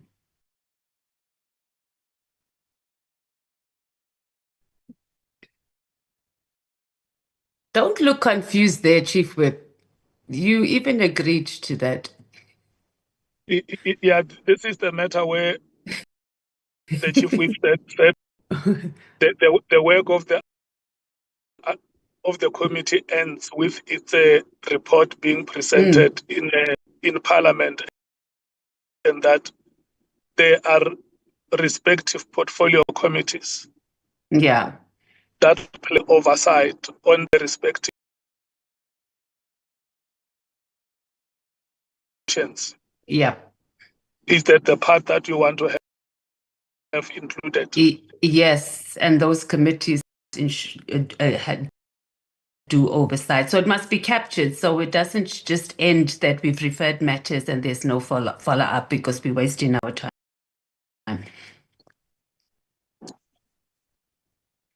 Agreed? Yes, agreed.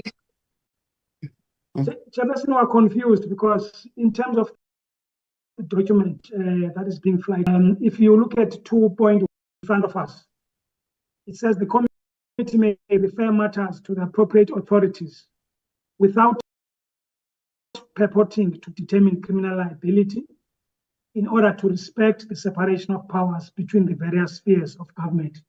Is that where it is, Chairperson?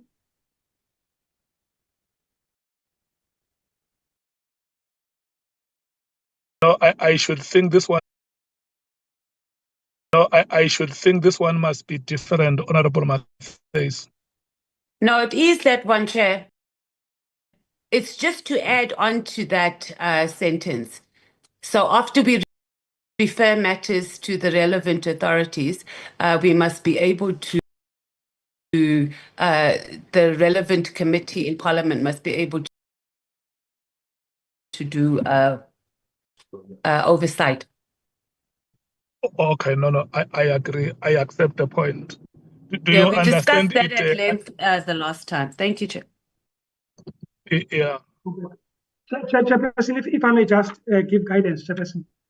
You will see, Chairperson, that comes under the scope, Chairperson. Otherwise, we're not there now. Right, I mean, there was a discussion about this. And of course, Chairperson, you will see that point is made. I remember going through this point, Chairperson, sorry.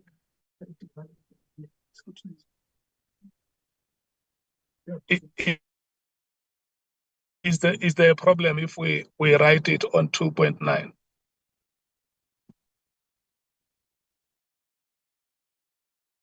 From the EFF, but it was something we agreed to, Chair. Yes, Honorable Matthias, you will see that when we go down, the issue will come up. I'm just trying to locate it. It's fine. Just carry it on your shoulder. Okay. And then when we arrive at the relevant provision, let's make sure that it doesn't fall within the cracks. Yes. Chairperson, if you go to 3.8, we just want to flag that for you, which is page 8, 3.8. It says, recommend that the relevant portfolio committees of Parliament must track and report on the implementation of the findings and recommendations of the National Assembly. So that's why I said, Chairperson, as we progress, as we migrate towards that point, members, if they want to effect changes, we are amenable to that, Chairperson. Thank you very much. Is that okay, Honorable Matthias? Chair, can I recommend that we just join it together because it's speaking to the same thing, so it just follows each other. Okay. Yeah, and I think it'll speak and be more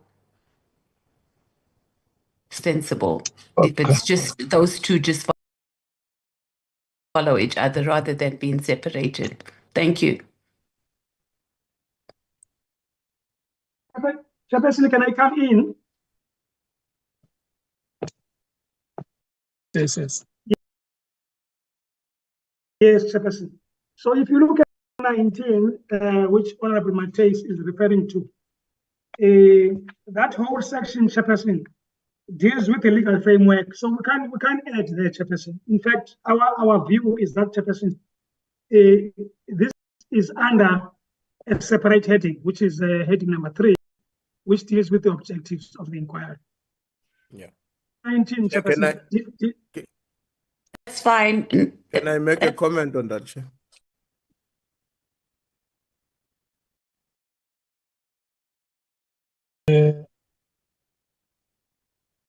If we check with Honorable Matthias first if he's satisfied. Fine, that's fine, Chair.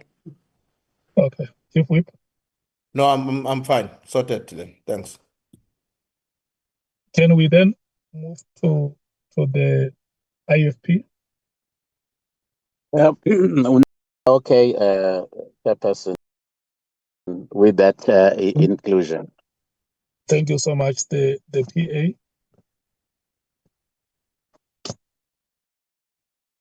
We have no problem, Chair.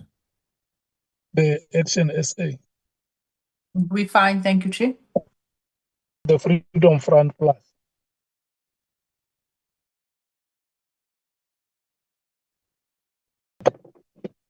Andile, are we moving to the next page? Yes, Chairperson, we're moving to page 8. Chairperson, unfortunately enough, we're done with 3.8. So we will deal with the scope of the inquiry, which is paragraph 4, from 4.1 to 4.16. Okay. We rotate the ANC.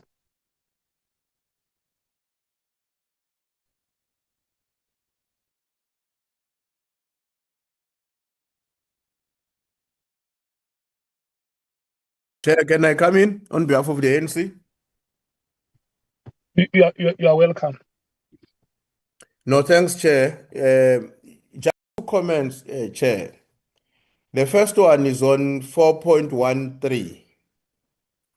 Members may recall that during our discussion, we made a suggestion that let's not make this as our scope of inquiry. Rather, let's deal with it as part of the conclusion, having dealt with all evidence that is going to be presented before the ad hoc committee.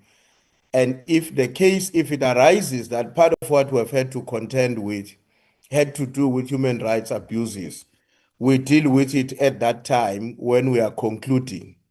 Because the argument we were making was that we should not present something that with an inference as though that originated from the submission or the press conference that was led by Lieutenant General Mkhwanazi. So that is the point that we were appealing from the ANC's point of view, that let's rather deal with that issue if it arises, and we have a strong view about it in the context of our recommendations, as opposed to it being part of the focal areas as though it has originated from the presentation made by Mkhwanazi. That's the point that we wanted to make.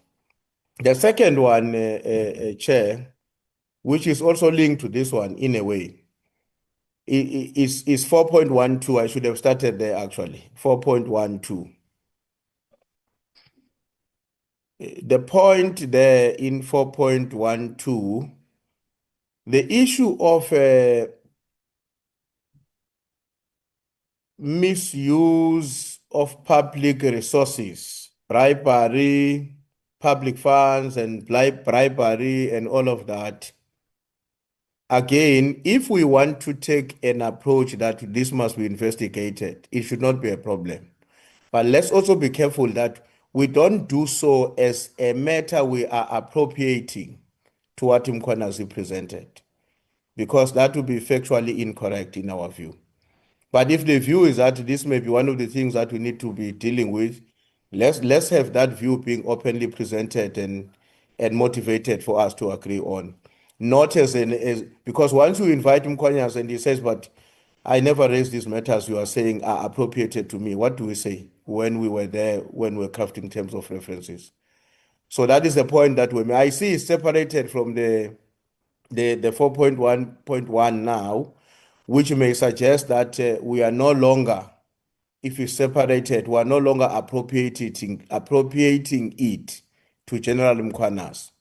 But if it's here and appropriated to him, we would like to advise that let's not apportion to him that which he had not offered or he has not yet offered to the people of South Africa. Thanks. Okay. No, thanks very much, Chief Whip. On the first one on human rights, that was the decision of the meeting that if human rights violation emerge during the proceedings, let's wait until such time. And then on the second point that we have made, let me rotate it to the parties to hear what their view is. The MKP. Yeah, no, thank you very much, Chair. No, we want to concur with the sentiments that have been shared by the Chief Whip of the ANC. That indeed, that was a position in relation to that paragraph. And we even said the scourge of human rights, of the violation of human rights in South Africa is very rife. So if we are to take this wording, then it's going to extremely extend our scope. So we rather focus on the minimal scope that was adopted by the National Assembly and ultimately espoused by this, deliberated on by this committee. So that was the argument. And then that is the only area of concern that as the MK party we have noted on this page. As for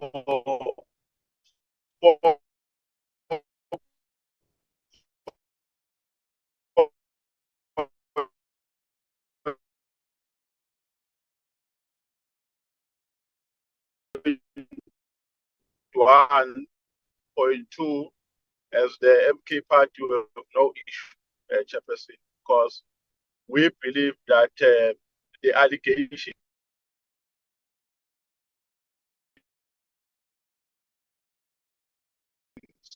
raised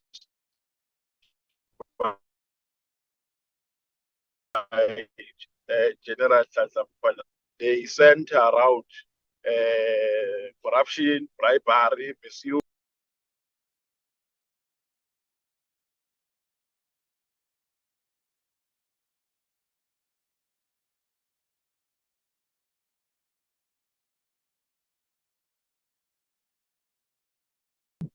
Chairperson.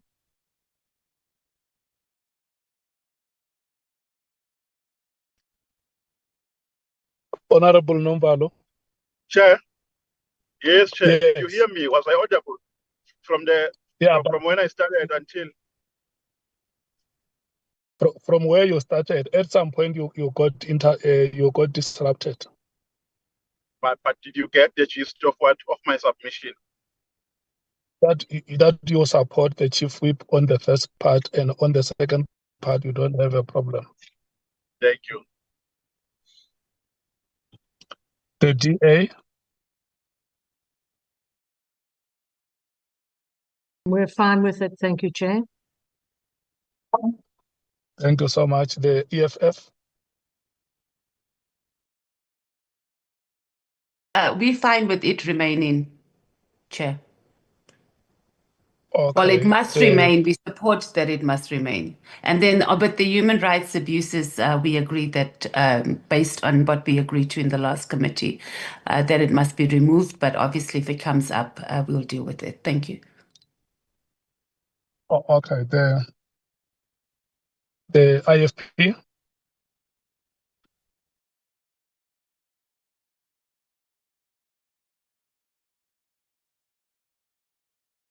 The PA.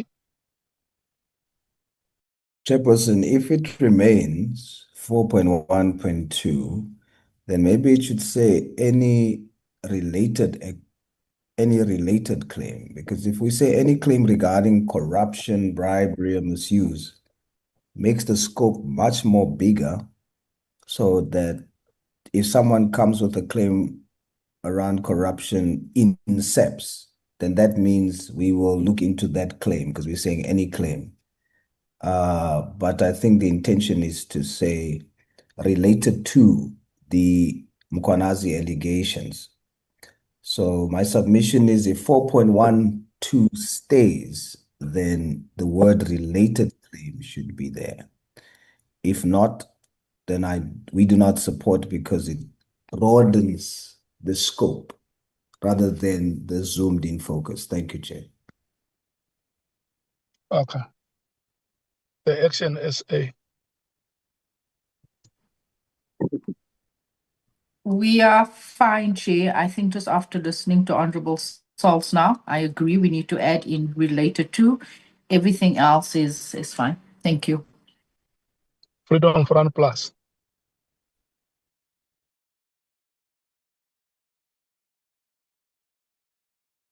Okay, Andile, you will add the word related. Yes, we've captured the Chair.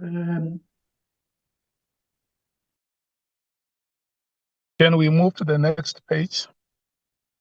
Chair, sorry, Chair, just before we move, I made a mistake. The last sentence on that page, last paragraph, with your permission, instability within the crime intelligence component of SARS. Can I deal with that, Chair? Yes, Chief Whip, you are allowed. Yes. Here, we, as members will remember, we are dealing with the scope of our work. And what that sentence is saying is that part of what we're going to deal with is instability within the crime intelligence component of SARS. Now, we may need to help each other in this case in the light of what we adopted earlier on, because my own sense is that to be effective in dealing or understanding the extent to which, if it does exist, any form of instability within the crime intelligence, that would require you to be familiar with their work, not just the nature of their work, but the substance of what they do and whether it's happening in an appropriate way or not.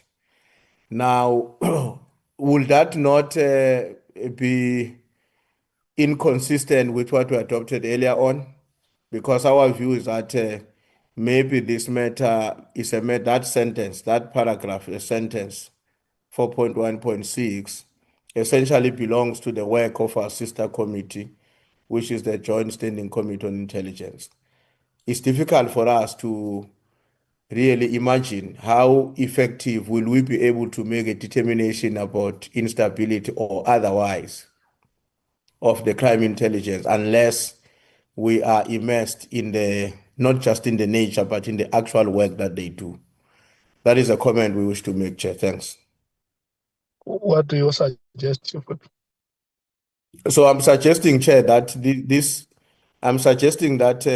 matter, we should not deal with this as part of the scope because it belongs to the Joint Standing Committee on Intelligence. So basically, proposal is that it should be removed, yes, because we also can't make a recommendation to another committee which is doing the same kind of almost similar work as ours, as they are dealing with this matter themselves. But I think if we remove it, it saves us from having to deal with it because it doesn't belong to our scope.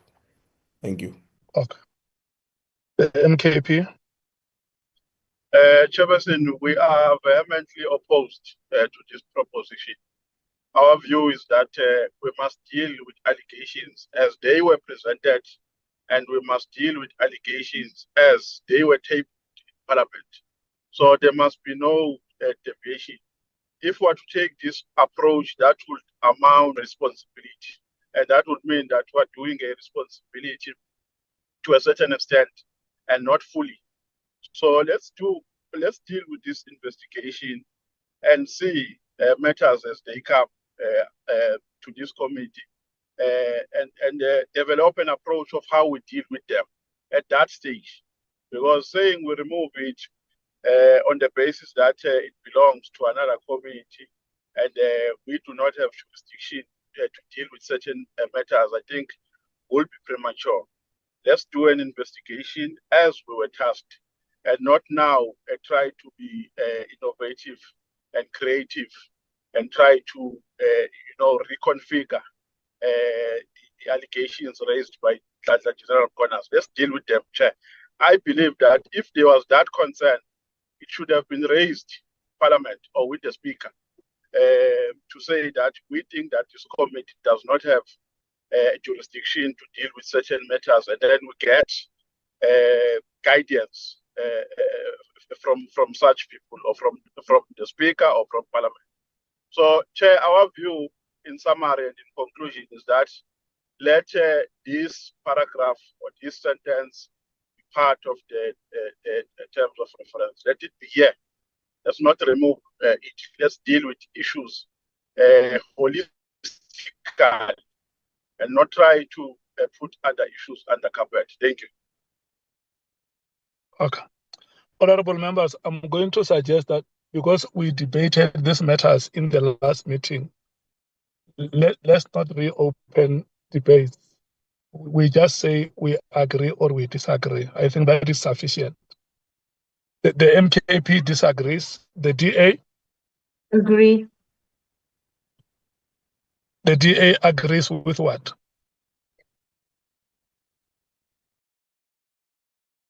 I agree with what stands. There is sufficient investigation of crime intelligence under the Police Portfolio Committee to look into matters.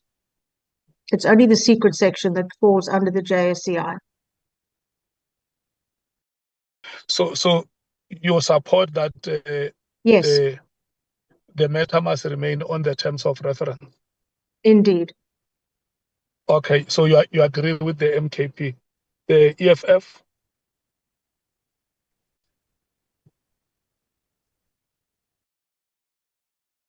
Honorable Matthews.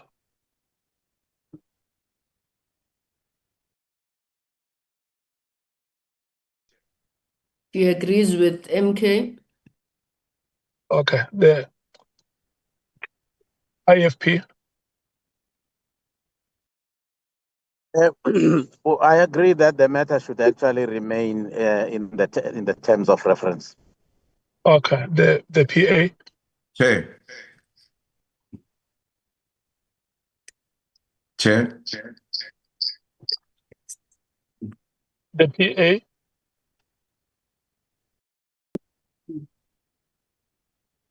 Chair. Hello. Honorable. Chair.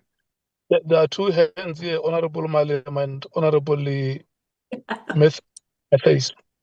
I'm on Matthys' gadget. I withdraw, Chair, before Honorable Malema hits me. Thank you. Okay. Yeah, Chair, you know, she made a mistake. She said we agree with MK, and then you didn't hear that it was her. You just passed, assuming it was EFF. Yeah, but it was Honorable Matthys speaking. That's not Matthys. That's why she says she's withdrawing. It's true, Chair. It was Honorable Sangol. That's why she says she must not be hit by Honorable Malema. Oh, I thought it was Honorable Matthys speaking. Yeah. I'm sorry, Honorable members from the EFF. So may you please state your position? No, we agree that this stays because in the allegations of Mkhwanazi, he makes reference to crime intelligence, and he even mentions individuals from crime intelligence. So we can't investigate part of the allegations of Mkhwanazi. Everything that comes from him, it must be investigated by this committee, including whatever is related to crime intelligence. Thanks. Okay. The PA. Honorable Sir. Chairperson, we hold a different view on the basis that 4.416 says that our scope would be to investigate instability within crime intelligence, component of SAPS. And we are an ad hoc committee, so we have a zoomed-in approach to focus in on the allegations and anything that is related to it. So by default, when we deal with the allegations, it will show whether there are instability in crime intelligence or not. But to say that as part of our scope, in addition to looking into the allegations of Mkhwanazi, we are also going to investigate and look at the veracity and the extent and the implications of instability within crime intelligence. I feel that broadens the scope once again, but as an ad hoc committee, we're supposed to zoom into the actual allegations. So we agree with the removal. Thank you, Chair. Action SA. We agree that it needs. We agree that it needs to stay, Chairperson. Honorable Vessels, Freedom Front Plus.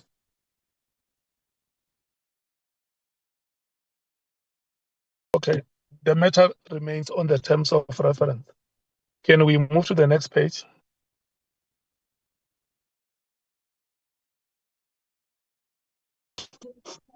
Yes, Chairperson. Chairperson, we are on page 9, and page 9 starts from paragraph 417 to 4.1.14. It's still the scope of the inquiry, Chairperson. Thank you very much. The ANC.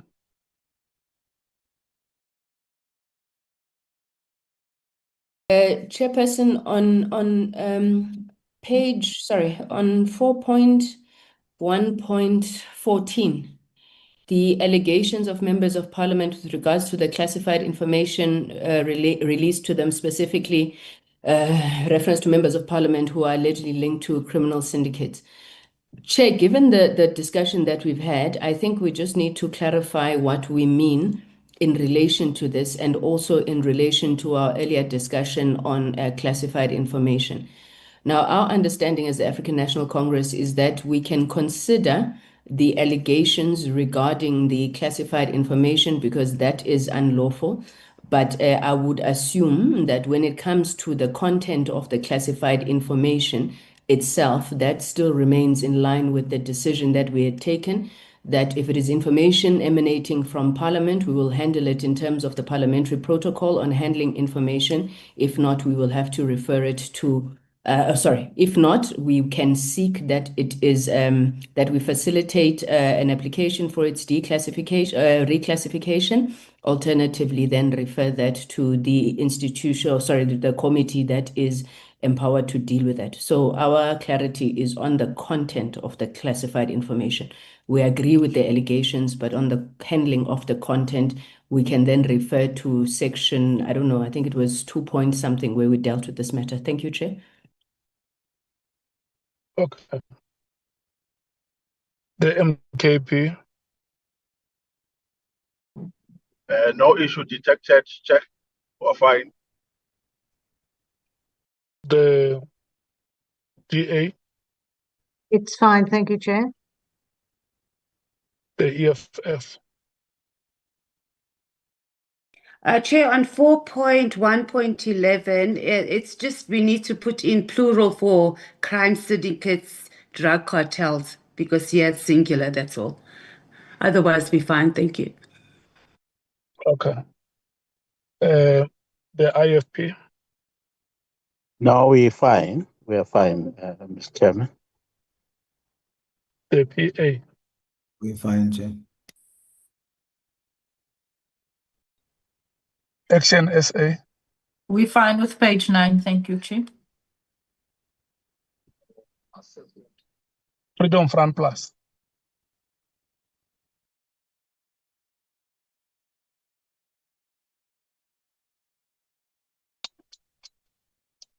Okay, thank you.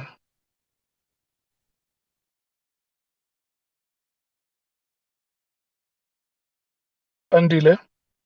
Yes, Chairperson. Chairperson, we are now on page 10, and page 10 starts at paragraph 4.1.15 up until paragraph 5.2. And Chairperson, we are still continuing with the scope of the inquiry. And of course, from paragraph 5 is the format of the inquiry. The ANC. We have no issues on this page, Chairperson. Thank you so much. MKP. No issues, Chairperson.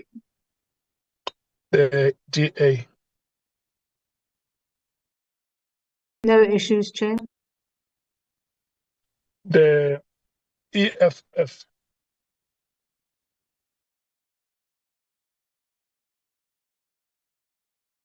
We're fine, Chair. Thank you.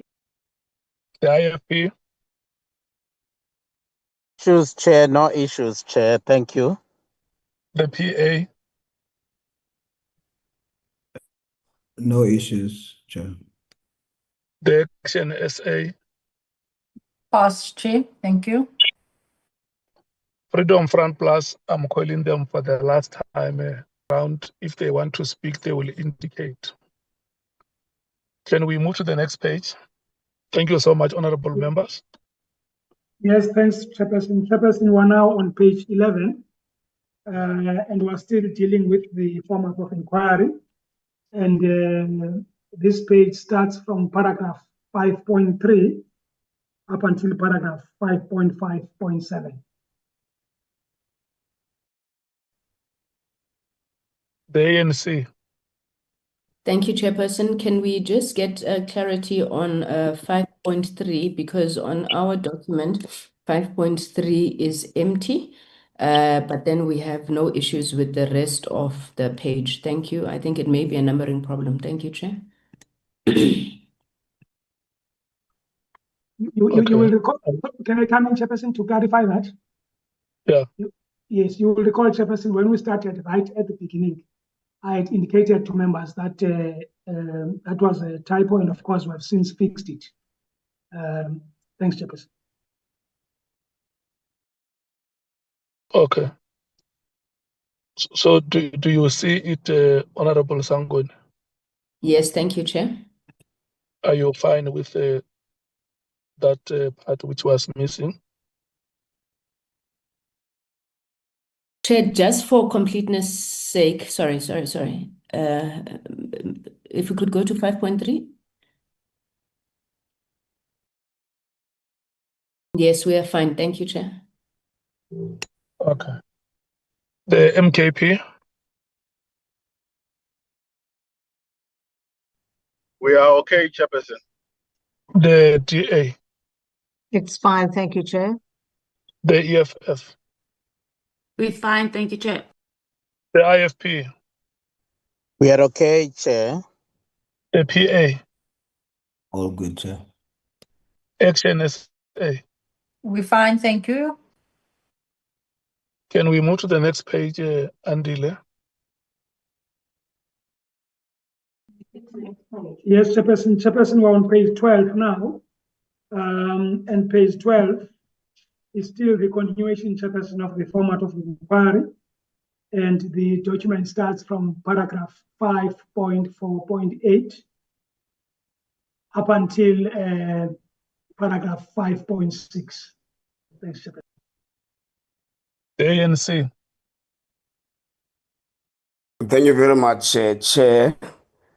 Chair, on paragraph 5.6.2, the impression we have is that out of the discussions, intense discussions in the last committee meeting, we had reached a common ground that 30 minutes will be too much for a time-strict kind of inquiry that is given strict time frames to do an inquiry. So we thought that our understanding was that we agreed on 20 minutes, but also with a disclaimer provision that allows the chair to allocate more time for members that still want to continue where the chairperson deems it necessary. I think, Chair, we think, Chair, that was our understanding. I also, Chair, want to deal with 5.8.1, where we deal with legal representation. Legal representation will not be allowed. However, witnesses will be allowed to have their own legal assistance at their own cost and with the assistance of legal aid. I thought the discussion, Chair, that was following was that we must not be too restrictive and prescriptive on how witnesses solicit their legal assistance. So if, Chair, we may just add from what is there already and add or Parliament legal and constitutional division or any institution duly accredited to administer sworn statements. I think that's what we can just add, Chair, on 5.8.1. That is the impression we got from the intense discussions from the last meeting, Chair. Thank you very much. Okay. The MKP.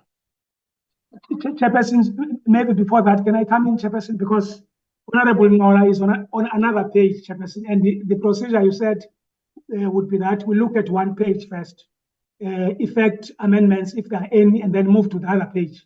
So the point Carry the matter for now. Let's deal with what is on the current page. That's fine, Chair. Chair, just for clarity before you call another party, maybe the legal team will clarify this for me. There's a bit something very odd here, minimum versus maximum, because when you say a minimum of 30 minutes, you are saying the maximum can be anything above 30 minutes, whatever that means. I thought in situations like this, we deal with maximum, which can be exercised with flexibility. So I need clarity on that. A minimum of 30 minutes. That's something very odd. Let's put the maximum, but also with the rider that where necessary, a member may have his or her time extended.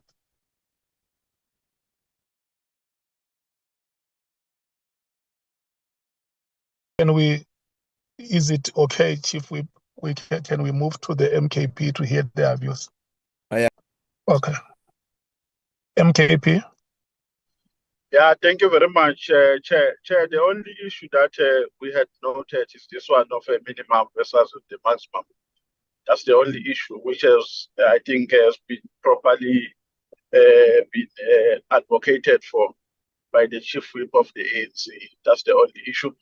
But Chair, I don't remember the committee agreeing on 20 minutes, Chair, unless my memory is collapsing me. Because I remember. Yes, Chair. Honorable Nomvalo, help Yes, Chair. us. Yes, Chair. Remember, these matters we debated. If you feel that there is a suggestion that can make our job better, Yeah. you just say, I think this amount of time is okay as the maximum. I think Chairperson, 20 minutes is fine as okay. Let's deal with the maximum only, because we can't impose a minimum. A person can have one question, which can be 1 minute. So let's not impose a minimum. Let's impose a maximum rather of 30 minutes, Chair. That is my view, not 20 minutes. And then if we go for 30 minutes, do you still allow the chair to exercise a discretion whether the time can be increased or even above 30 minutes? That will be on the discretion of the chair, and we will believe in the wisdom of the chair that he won't be doing it because it's in the rules, but he will be doing it because it's relevant. Okay. Yeah. DA, there is 30 minutes and 20 minutes maximum. Which one do you support? The chair, other ad hoc committees have had 20 minutes. I think 20 is sufficient. And of course, it has to be a maximum of 20 minutes, not a minimum. EFF? 30 minutes, please, Chair. IFP? I think I can live with 30 minutes because there is the chairman's flexibility that is built into those limits. Okay. The PA? 30 minutes, Chair. Action SA? 30 minutes is fine, thank you. Okay. I must not say it is obvious. Let me just state it that 30 minutes has been agreed to. Thank you so much. As a maximum, Chair, as a maximum. Andy, can you record it that we agree on 30 minutes maximum? Okay, Chairperson, we're effecting that change. Okay.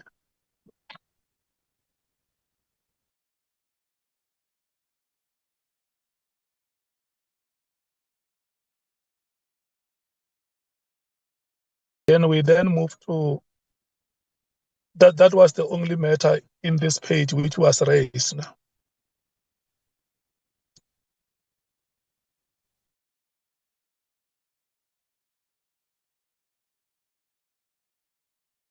Chairperson, did you skip action essay? Did you not support the 30 minutes? No, we did, but did you continue calling the other parties, Chair? No. Oh. We have just concluded the 30 minutes maximum. Okay, but we're still on the same page. I heard you supporting it. Yes, but we're still on page 12. Can I check if you have a matter that you want to raise on that page? Yes, Chair, just still on page 12, just alternative wording. 5.5.6. Are we there? It reads the chairperson shall facilitate the decisions. Maybe the committee shall determine the order in which witnesses are called to give evidence. Yeah, that is what we agreed on. I don't think it needs a debate. Can it be recorded as such, Andile?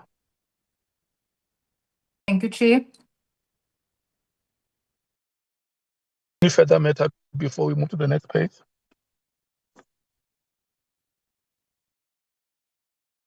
None from Action SA. Okay.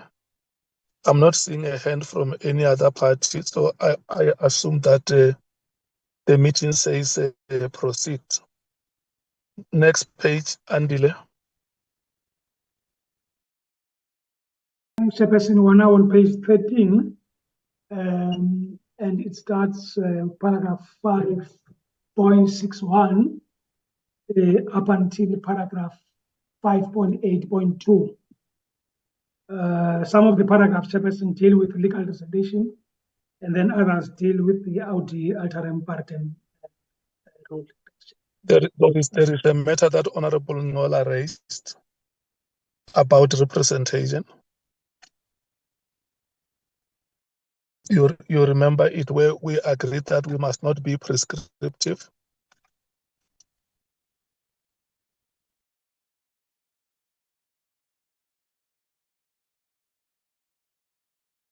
We're waiting. Thanks, Chairperson. If Honorable Ngola can just come back, we just need the proper way. Okay. Okay, Honorable Ngola. Thank you very much, Chair. Is the first provision under legal representation. So it says legal will be allowed. However, witnesses will be allowed to have their own legal assistance at their own cost and or with the assistance of the legal aid if they choose. So, Chair, we're proposing that in line with the discussions that we had in the last committee meeting, our comprehension is that the flow of discussion was that we must not be too prescriptive to witnesses who want to solicit legal assistance. So we are proposing that at least there must be an addition after legal aid. We add parliamentary, legal and constitutional division. We add, Chair, that any other institution duly accredited to administer sworn statements, so that we give our witnesses a wild choice they must take if they seek legal assistance. Thank you, Chair. Honorable Ngola, do we have to mention these institutions one by one, or can we just use a collective noun? Yes, Chair, any collective noun that will actually address what we're trying to say. Yeah, if we use a collective noun to say that the last part that you said, any other institution that is legally accredited, I think is sufficient to, because there is no way we can refuse to recognize a document that comes from an institution that is legally recognized. But the part that says legal representation will not be allowed, I thought we have said that a legal representative may not speak on behalf of the witness. It means the witness will appear by the. But if we say legal representation will not be allowed, what do we mean? Because for documents to be developed, witnesses may need the assistance of lawyers. If that makes sense to the meeting. And especially in lieu of the point that Honorable Ngola makes to say we allow them to consult legally recognized institutions that are there, the legal aid and so on and so forth. Why do we have to say legal representation will not be allowed? Andile, are you able to clarify this one?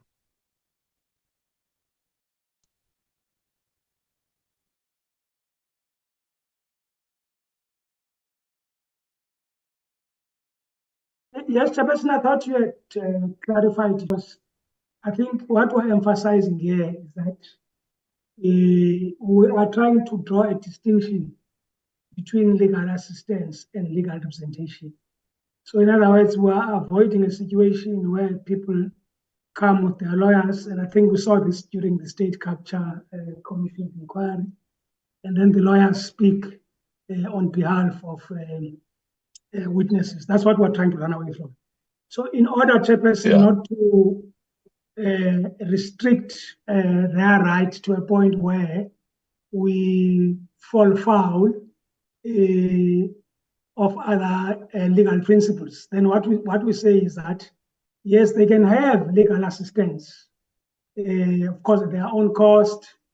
And I think, Chairperson, the addition you've said we must put here covers everything. Yeah. But can we simplify it in such a way that a person who was not in this meeting, when they read these terms of reference, they understand that when they come to appear before the committee, they will be expected to speak by themselves? Because you and I may understand the language technically, and that is sophisticated, but to a simple person, legal representation and legal assistance may be used interchangeably. So if we can simplify it for whoever, every South African understands that what it means is that I may not bring my lawyer to come and speak before me, on my behalf before the committee. But where I need to consult, I have a right, a constitutional and consult, seek legal assistance. Is it possible for us to do that?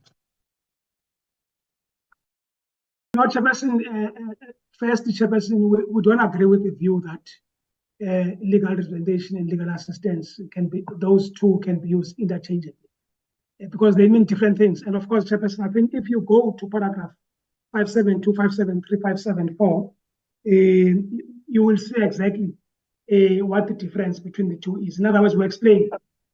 I agree with you. They mean different things to you, but not to a person who comes from the village where I come from. That's why I say in this paragraph, let's explain it in such a way that a person who is not exposed like yourself can understand exactly what that provision means.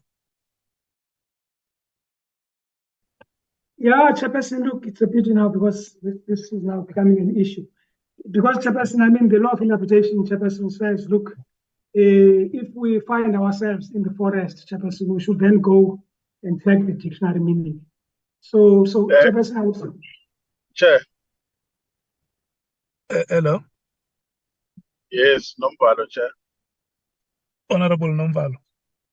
Chair, I think the assistance that you are trying to provide here is assisting, because, Chair, if you are to read 4.7, 572, 573, they give a detail of what would be a responsibility of the legal advisors or legal practitioners in committee meetings. So in that context, you don't need the wording that they've started with that says legal representation will not be allowed. And I agree with you, Chair, that it causes some confusion, ambiguity, and it's unnecessary. So my view, Chair, is that that sentence must start where it says the witnesses. They say, however, on the first paragraph, if you can go up a little bit. Yes. My view, Chair, is that it must start with saying the witnesses will be allowed to have their own legal assistance at their own cost and continue. Because in the below sentences, it gives a clarification of what will be a role of legal advisors or legal practitioners during our committee meetings. So that one, Chair, I'm in agreement with you. It causes confusions, and it is ambiguous. Thank you. Okay. Do you understand it, Andile?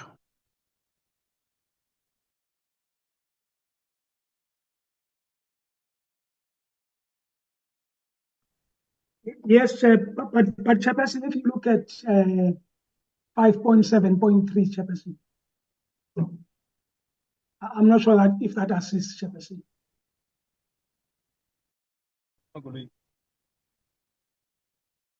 Andile.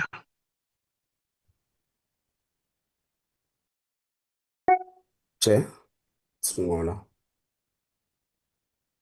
Honorable Ngola. Thank you very much. I don't think Mr. Lekganyane is understanding well both your input and the input of Honorable Nomvalo.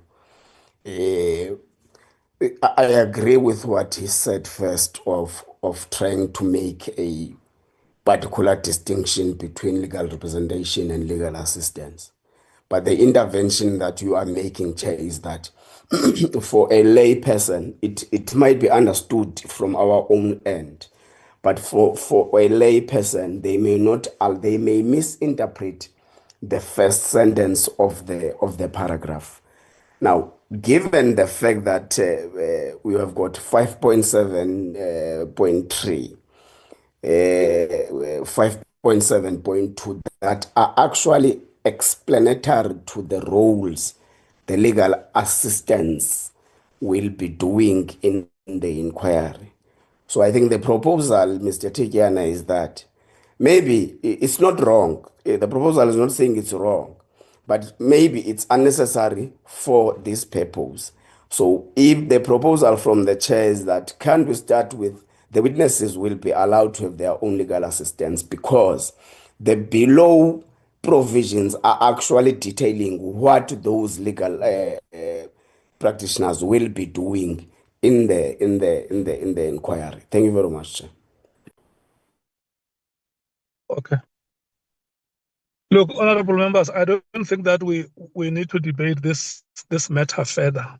It just have to be recoined the way we say it must be, so that it becomes very clear to ordinary citizen who may not have the exposure that we ourselves sitting here have. Understand what it means that they have a right to seek legal assistance at their own cost, but they must know that there is no legal representative who can come and present before the committee on their behalf. Do we still have any other matter on this page?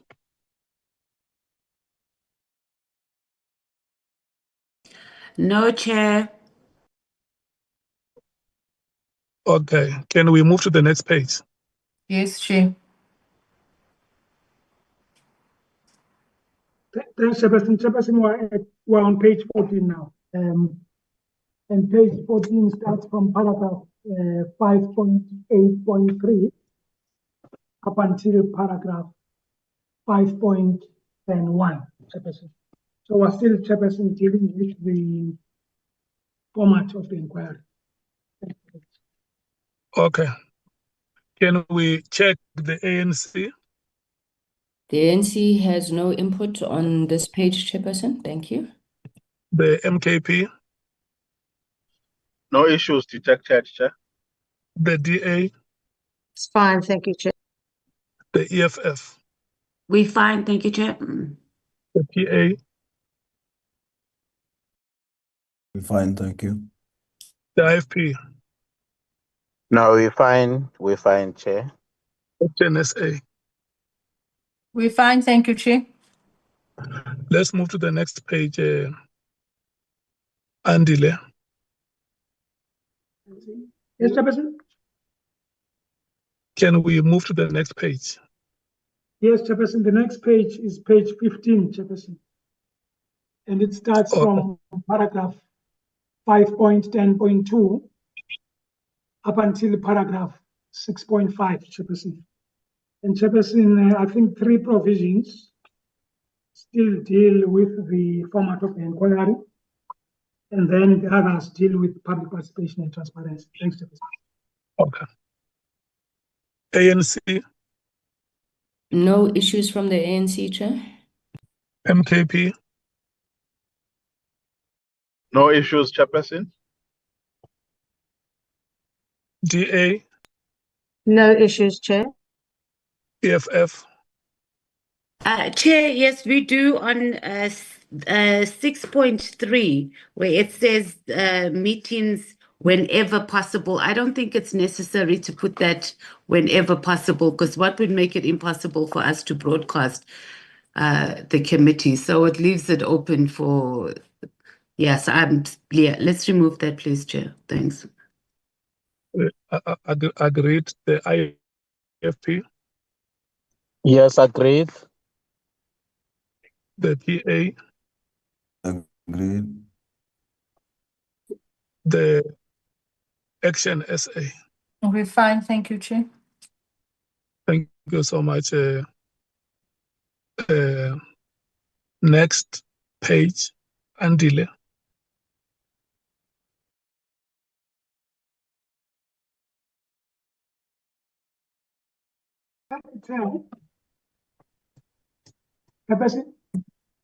Yes, let's move to the next page.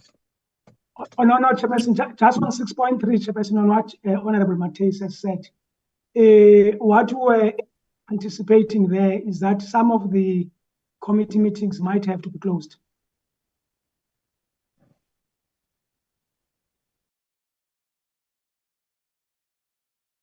Hello, Andile.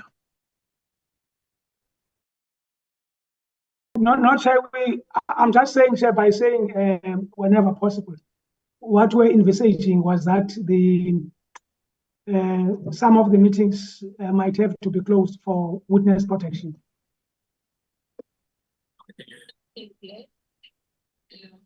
Honorable Matheus. Chair, I don't think it's necessary for us. I mean, it goes without saying that if it's not possible, it's not broadcast. But I think when we put it in there, we open up to there being okay for it not to be broadcast, but it should be prioritized that it is. Honorable, Andile, do you understand the context within which Honorable Matheus is raising the matter? Where it's for the protection of witnesses, we all agree. But the manner in which Chair, it because is it's written, there, yeah. the manner in which it's written is implicit, and it has to be corrected.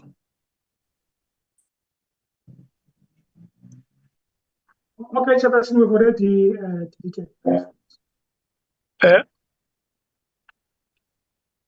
Chairperson, if I may. Yes, Honorable Barnard. Chair, if I may just correct the English, it's not broadcasted, it's broadcast. Whenever possible, broadcast yes, on correct. Indeed. Thank you very much.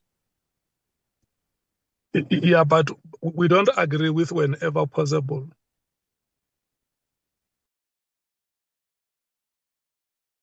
No. Yeah.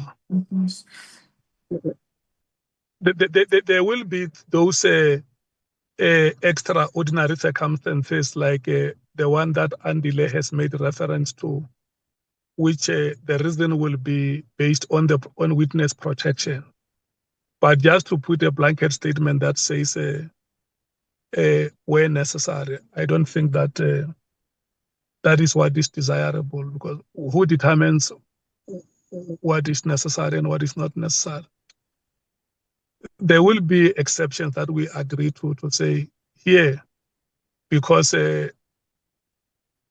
it's on witness protection, on the grounds of witness protection, this will not be broadcast. And that is exactly the kind of qualification that we need on the provision.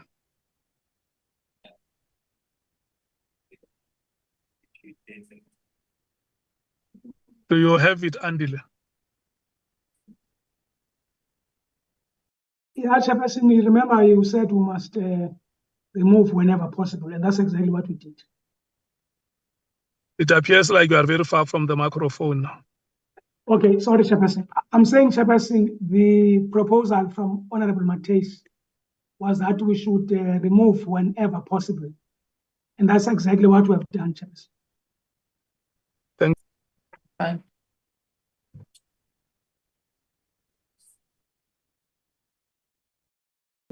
We are on our last page now. which is page 17.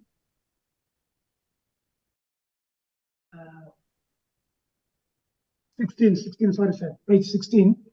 And it starts from paragraph 6.6 up until paragraph 9.1. Thanks, Chairperson. ANC.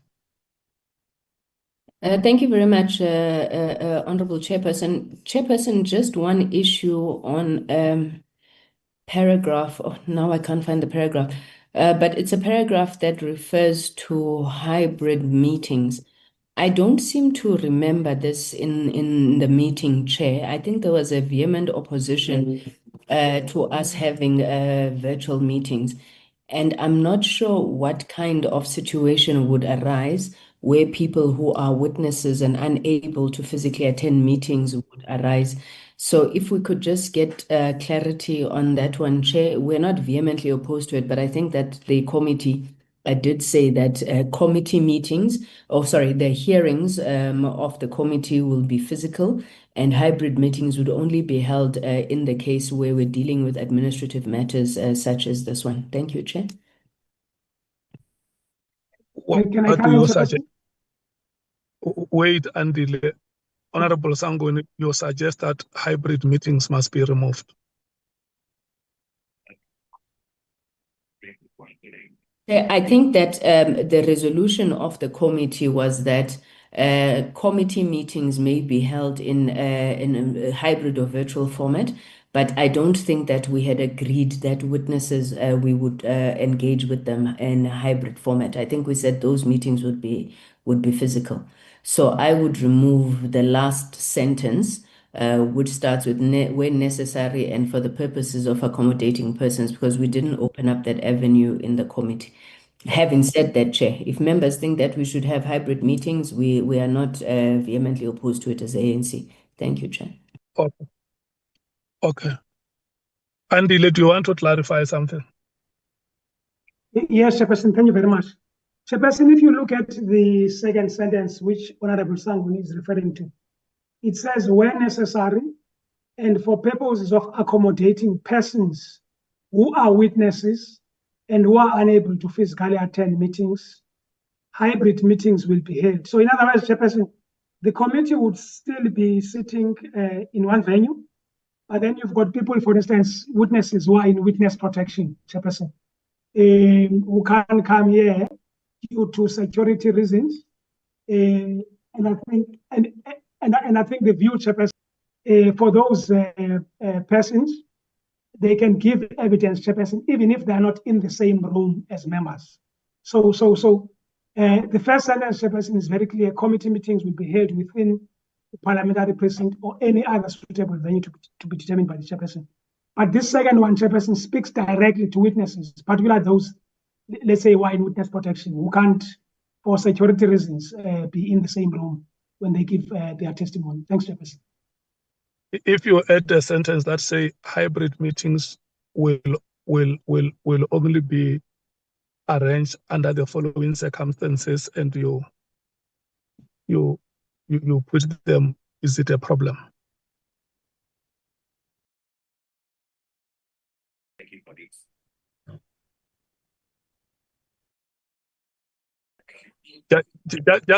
Just for completeness sake, remember we said that when we do the law, we do the law for the purpose of clarity and certainty.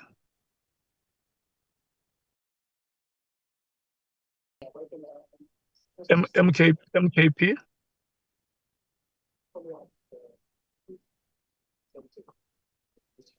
Chair? Honorable Nombala. No, it's Honorable Skosana who had opened the mic. Chair. Okay. Honorable Skosana.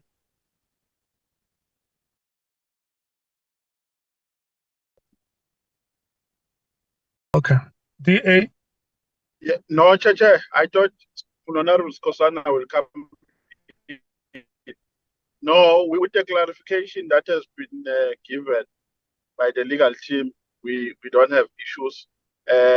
safe to say that we must emphasize that committee meetings, or we can sit virtually or hybrid in the event of committee meetings where we deal with housekeeping issues.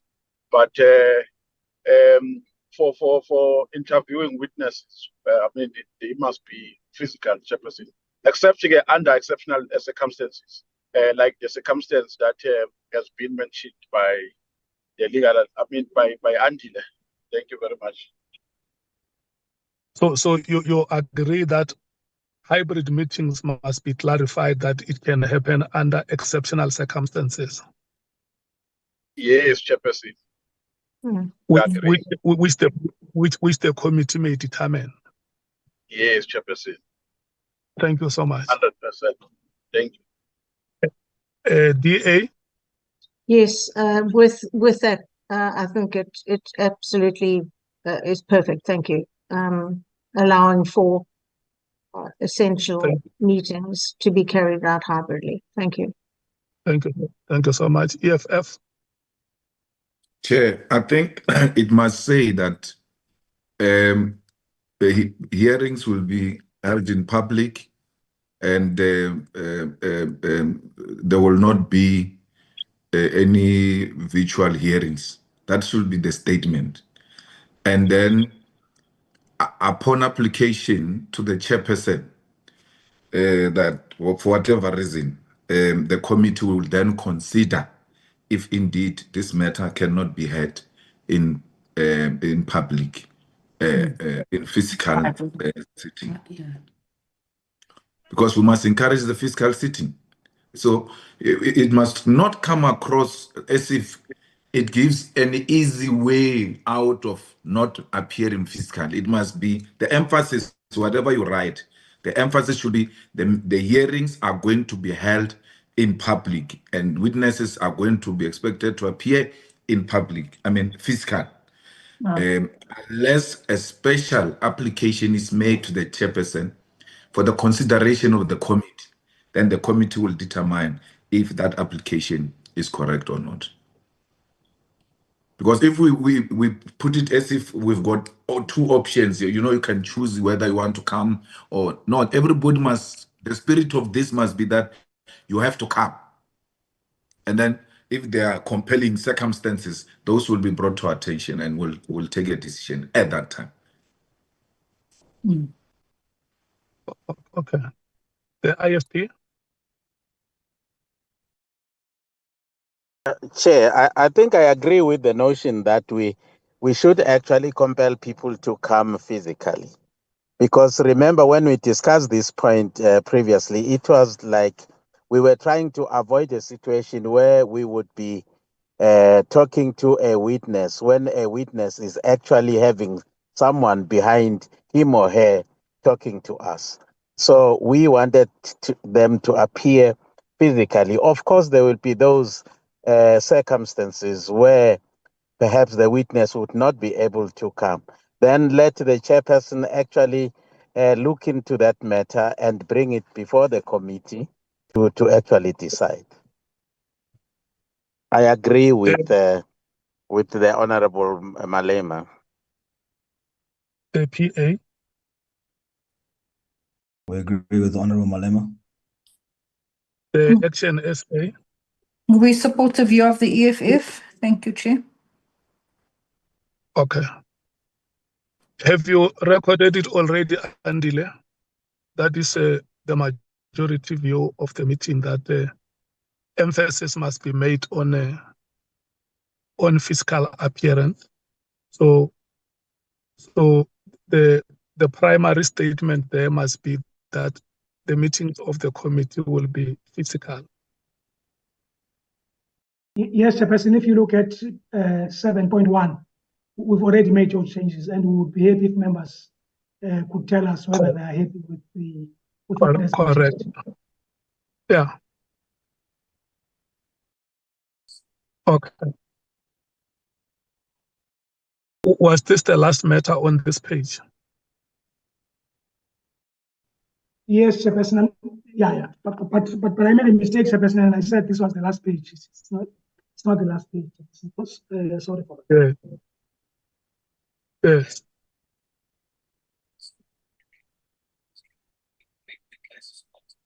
Which page number is this one?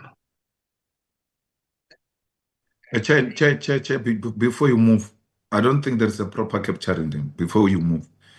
It says persons who are witnesses on written application to the chairperson, those witnesses who are unable to physically attend meeting will be accommodated by attending the meeting virtually.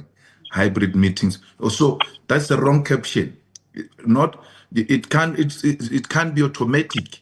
There must be an application to the chairperson, and the chairperson will consider the matter and bring it to the attention of the committee, and the committee will make a determination. It shouldn't be, impression must not be created that after writing a letter that you can't make it, then you're going to be accommodated. It's exactly what we're trying to avoid. We know there will be those circumstances, but it must not come across as if they are optional, that I can go or I can do it virtually. The chair receives application, considers it, and then brings it to the attention of the committee. The committee takes a decision, and that decision gets to be communicated to the witness that no, I agreed with you, and then you'll attend this matter, virtually. It's not automatic that upon writing to the chairperson, you are going to be taken to a virtual hearing. And even the part that says unable to attend, it must be due to exceptional circumstances.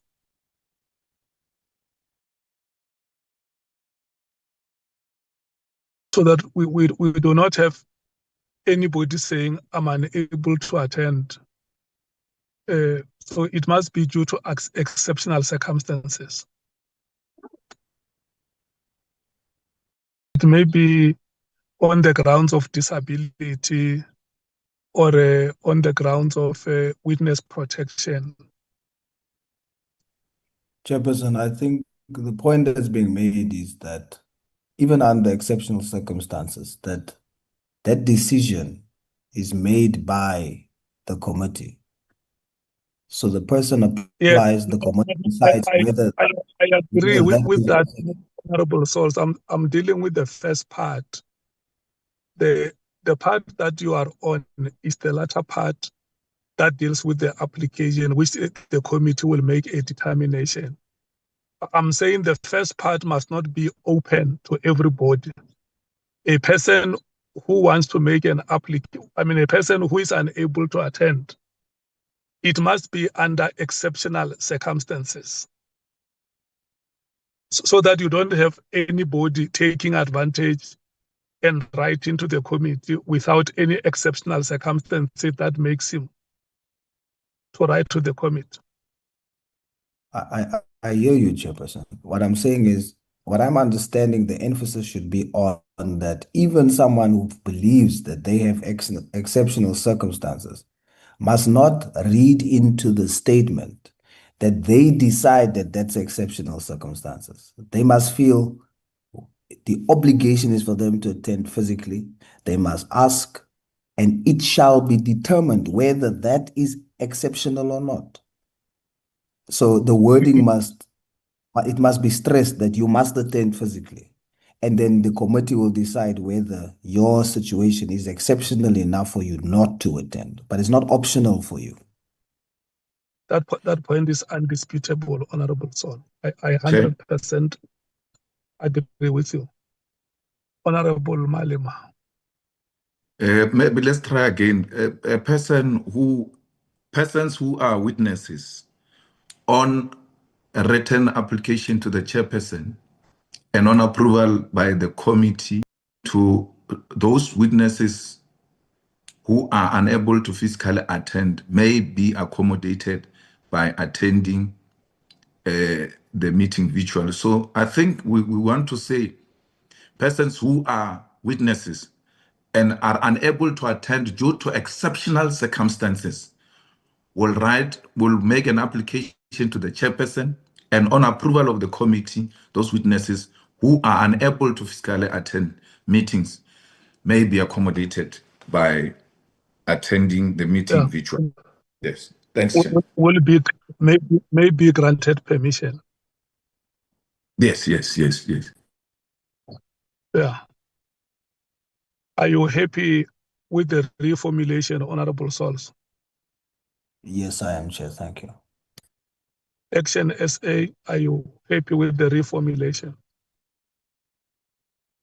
Yes, Chair. Thank you. ANC? Yes, Chairperson, you may just need to clean up the language, but yeah, sorry, it just keeps moving now. Yeah, no, we're happy with the Chair. Thank you. MKP? Happy, Chairperson. DA? Yes, thank you. It's fine. IFP? It's okay, Honorable Chairperson. Thank you so much, honorable members. Andile, can we move? Thanks, Chairperson. Chairperson, we're on page 17 now, Chairperson, which is the last page of this document.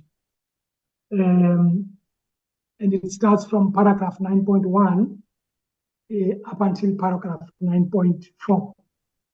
Thanks, Chairperson. Let's go back to the rotation, ANC. Chairperson, we have no comment on the last page of the terms of reference, and the ANC moves for adoption of the terms of reference with the amendments that have been made. Thank you, Chair. MKP? Go, Chair. Out of. MKP? Yeah, no, we're satisfied, Chairperson. DA? Yes, it's fine now. Thank you, Chair. EFF? So the chair forgets that she's not a chair of this committee and already moving for the adoption. Out of order, Chair. We do have on the 9.2.1, we can't say the committee resolved to appoint because everything in this terms of reference is a resolution of the committee. So it must just clearly state that Parliament must appoint a highly competent, which is what we were saying in the discussions we had, an experienced external legal counsel. Yeah. And that's it. But we must put in the word what type of legal counsel, because next minute Parliament will bring us someone that has just graduated from TEFLOP or something. Yeah. Thank you, Chair. Honorable Matthias, let's not debate the appointment. Let's agree with the reformulation that you.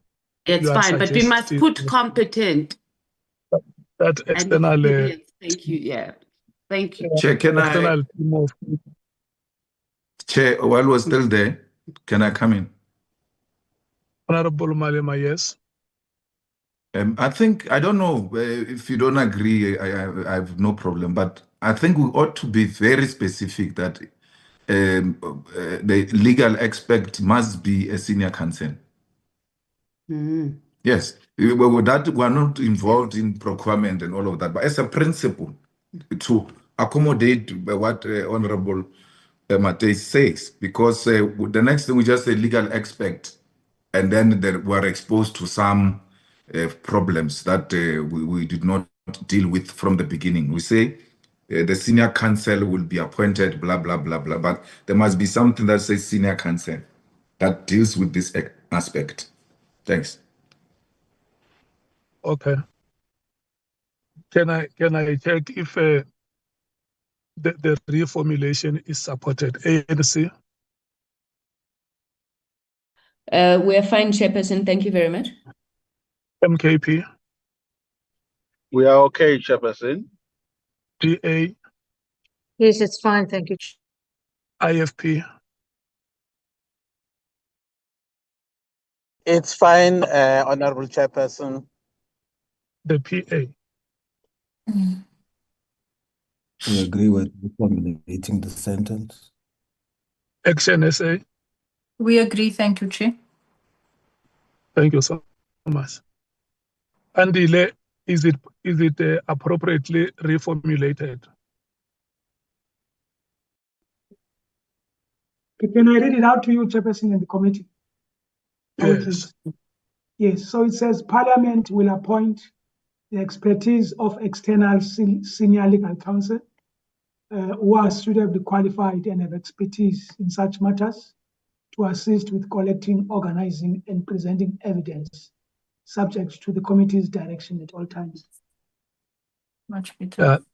There is a repetition of the word expertise. I think it must be deleted on one part and remains on the other part.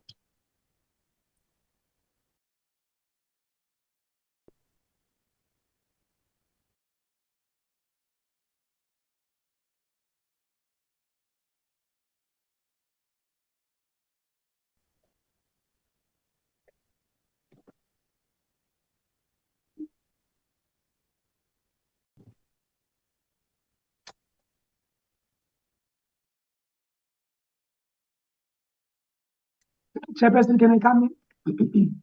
Yeah, yes.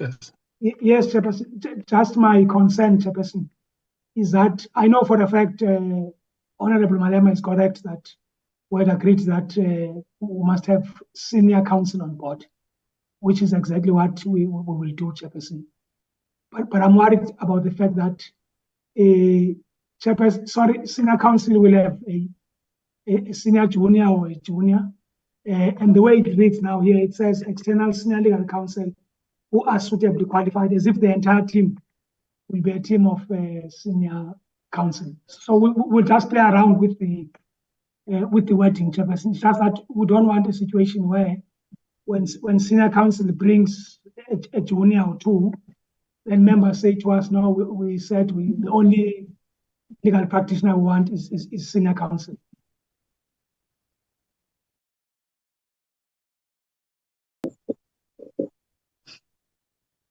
What does it mean? What do you say? What does it mean?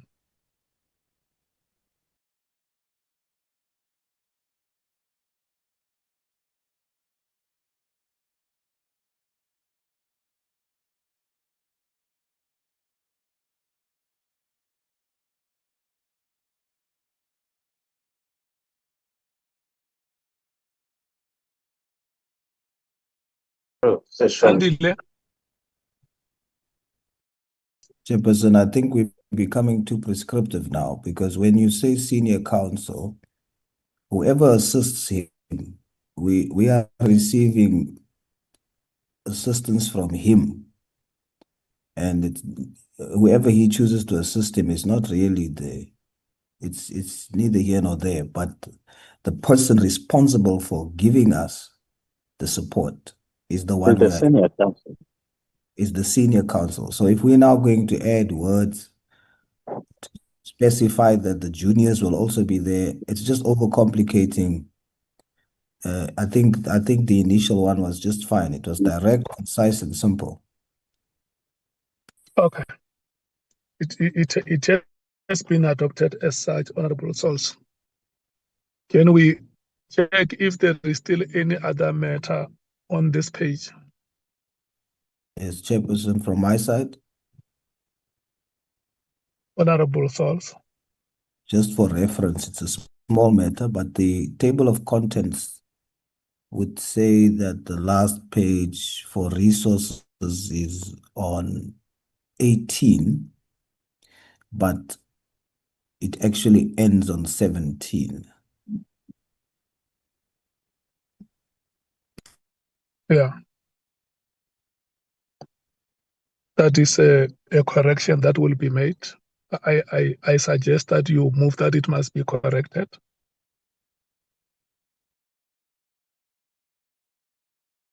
I move that it must be corrected. Yeah.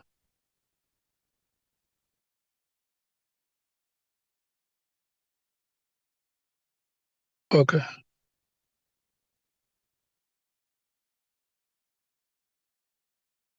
Thank you so much. Honorable members, I'm not seeing any other hand on this page, which is the last page of the terms of reference. I'm now going on the rotation order to political parties to hear if you support the adoption of this terms of reference. ANC. Yes, Chairperson, the African National Congress supports the adoption of the terms of reference with the amendments that have been made. Thank you. Yes, Chair. MKP. We support it, Chairperson, in its current form. Thank you. The DA. Yes, we support it as amended. Thank you. The EFF. We support the adoption with the amendments, particularly EFF amendments. Thank you, Chair. Honorable Mathies, we're in one meeting. We are a committee here. When we say amendments, we include the amendments that have been initiated by the EFF, the ANC, the MKP, the DA, the PA, the IFP, Action SA, and Chair. everybody in this meeting, all the parties. Chair. Honorable Mathies. The EFF moves for the adoption of the terms of reference with amendments. Thank you. Yeah, thank you so much. No, Chair, allow the EFF to second the motion of the ANC to adopt the terms of reference. Thank you, Chair. Honorable Sangone, I'm giving every party to speak. I want to hear if they support the adoption or not. If I hear the word adoption, Mr. Chair, I'm satisfied. The IFP? We support the adoption of the terms of reference as amended, Chairperson. The PA? Chairperson, we adopt the terms of reference as amended by all parties. Thank you, Chair. Thank you so much. Action SA? Chairperson, Action SA supports the adoption of the terms of reference as amended. And well done to you today, Chair. You did very well. Yeah. what do you say is very profound? You know, it does not matter how good a player is. A good player can still miss a penalty. So that's why in sports they say every player is as good as the last game. So I said it when I opened this meeting that there will be those days and those moments where we'll be at our best. And in life, we also encounter low moments. And I think today we were on top of our game across all parties, all members. Give yourself a round of applause. We did very well today. We worked as a unit. And I can tell you, if this is the spirit, how we are going to drive proceedings, we will achieve wonders. This was very excellent. It was outstanding. The work has been done very, very brilliantly. And for that, I want to thank you so much. The terms of reference for this ad hoc committee have been unanimously accepted and adopted. Can we then move in line with the resolution of the last meeting to the draft program? And even before the program is presented, I want to say to the members that when we were drafting the program, we read the draft terms of reference where it provides that documents have to be made available to the committee 7 days before the actual hearing. So we had a dilemma of deciding on the actual dates on which the witnesses will have to appear, because no contact has been made with General Mkhwanazi or either of the witnesses that may have to come and appear before the committee. So the draft program essentially takes an institutional approach, which will then mean that the first institution that will appear before the committee will be the SAPS. And the first person in the SAPS will be General Mkhwanazi. And then there are other four, which is General Masemola, who is the accounting head, the minister who was there, Minister Mkhunu, and the deputy commissioner, who was there, Commissioner Sibia. And then the current minister and his deputies.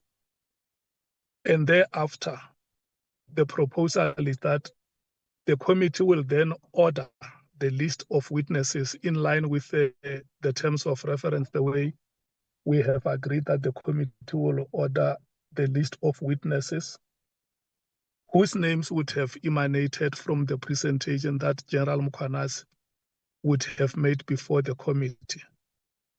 And then once we are done with the SAPS and all other witnesses related thereto, we will then move to the next institution. We will take those institutions and witnesses one by one until we are finished. So what the technical team is proposing before this committee is for the committee to note this draft program. We may not exhaustively finalize it now, but allow the technical team to initiate contact with the witnesses.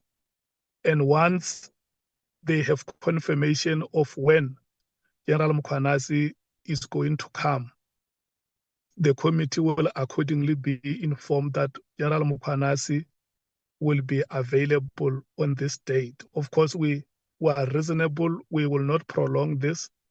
And we also allow members to count 7 days from now, from which documents may be made available. If honorable members want to suggest that we must not move later than this date without General Mkhwanazi appearing before the committee, that will still make sense. I think, in essence, that is what the draft program entails. Can I then take a round and hear the impressions of the parties? The ANC? Thank you very much, Chair. Appreciate the explanation you have made in respect of the draft program. We fully agree, Chair, that we must allow the technical team to do that work, to ensure that we start immediately after, because, Chair, I think our time is running off as the ad hoc committee. But we also propose, Chair, that when the draft program is fully ready, can it also be shared to political parties to look at it, so that we're able to enhance where possible or where necessary? Otherwise, Chair, what you have explained is actually acceptable. But, Chair, before the end of August, which the 31st is next weekend, we must have done with all the procedural issues. So the beginning of September must be the actual start of the inquiry in accusing evidence and testimonies of witnesses. So we support, Chair, with those few additions. Thank you. So you put the administrative deadline of the 31st of August? Yes, Chair. Please. That any administrative task that has to be concluded must have been concluded within these remaining days of August, including contacts with the witnesses and request for documents. Yes, Chair, that's correct. And confirmation of dates of appearance. Yes, Chair. Thank you so much. Still a whole full week, Chair, working days. Thank you so much. The MKP. Thank you, Chair. Thank you. I think the meeting went very well, and I guess you've mentioned some names, but I think there's an omission of the former Minister Bheki Cele, because you've mentioned the current one as well. And I think Bheki Cele should be called as well, because this matter, as Mkhwanazi was saying on a press briefing, it started long ago. But anyway, perhaps those issues would be discussed. The names of the witnesses, as you'll have your NPA, IDEC, IPIT, and all those institutions which you are relevant to what General Mkhwanazi has told the nation on this matter, which we are going to undertake. And I guess it will help all South Africans indeed to get the truth of the status of the South African police service in the country and the security in general. That are we safe as a country? If the top echelon of the South African police service is at a state which it is now. And I guess this core committee will... I'm coming there, Honorable Skosana. Can I hear your impressions on the proposals on the draft program? No, I'm fine. As I said, we done now. We are under. We're done with that now. I guess there's no going back. Thank you, Chair. Thank you, sir. DA. Thank you, Chair. Yes, I think the proposal is clear. I think the staff will probably be ready. It all depends on the availability of General Mkhwanazi. Hopefully he will be available sooner rather than later. Thank you. The EFF.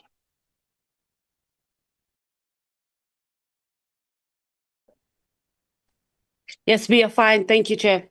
The IFP. We are fine. Thank you, Chairperson. The PA. We're fine. Thank you, Chair. Action SA. The proposal is supported, Chair, and also to share the draft program with us just for further input, as Mr. Bheki Cele definitely needs to be on there. Thank you. Okay, Andile, you hear that the name of the former minister Bheki Cele has been added to the list. He's no longer in office. Of course, the committee is putting the name there. We will come, and once we have listened to those that are there, or that the manner in which Bheki Cele and other witnesses will be appearing before the committee. Honorable members, before I call the meeting off, I want to request you that we carry the responsibility to make the... You are muted, Chair. No, thank you so much for reminding me. I was saying that Andile must add the name of Bheki Cele to the list. And then the committee, after listening to the witnesses, the top echelon of the SAPS will then determine how those witnesses are going to be appearing before it. That we carry the responsibility to make the work of this committee to assist. We have a platform where we communicate between ourselves. If there is any suggestion or any advice that can help the committee to do its work with ease and expeditiously, honorable members are always invited to make such suggestions. Honorable members, we have the contact numbers of each other. We can call anytime and give advices that we think can help us to move forward. This is going to be a very difficult task, and sometimes during the hearings, we may also have to rotate on presiding over the session. So if the chair requests you that can you please come and preside for 2 or 3 hours, we must not have a situation where members have a problem with that, because all of us, and we must be seen collectively working together, rolling our sleeves, so that the committee can complete its work and go to report back to Parliament. Let's try by all means to realize the timeframes that we have put for ourselves. Over and above all, I want to thank you as honorable members. You might have seen when we start. Before you close it. Yeah, I will give you a chance before. Yes, Honorable Malema, I will give you a chance before I close. There has been a run around, but we eventually found each other and got focused to the work that we must do as the committee. The technical team, thank you so much. We are here because of the efforts that you have made, and at some times it has been very difficult on your part, but the determination and the courage that you have shown help this committee to be where it is now. Honorable Malem.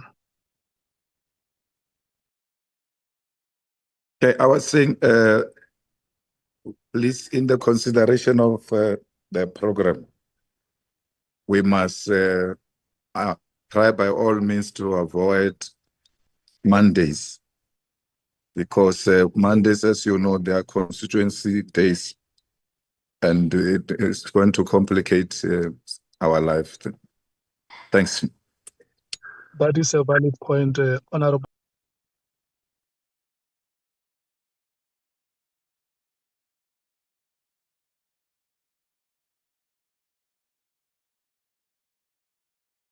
Chair? Hello? No, the chief whip is still held up a little bit, but I think we are in full agreement with the proposition by Honorable Malema that we're in a constituency period already, so Mondays are quite hectic. That we had an on and off in the last meeting that was held on a Monday. So an actual agreement, Chair. Thanks. Okay. Honorable members, we have come to the end of the meeting. I want to thank you so much. Enjoy the weekend. God bless you. Thank you. You should too. Thank you, Chair. Bye, everyone. Please don't go to them there, Chair. Bye-bye. Thank you, Honorable Chair and colleagues. Don't Thank go you to so them much. again, Chair. No, you must get me a place to stay where there is proper network. You can see that we are still dealing with the previous disparities here. Don't worry, Chair. Honorable Shwama here, Chair. I sit in the Committee of Communication. I will fight for you, I Chair. had People like you, I will fight for you. I had to run around. You know, when you get to a place, you stop to check if you connect. Yeah, but thank you so much. Sharp, thank you, Chair. Dr. Tuli, Andile, and the team, thank you so much, guys. Thank you so much, Chairperson.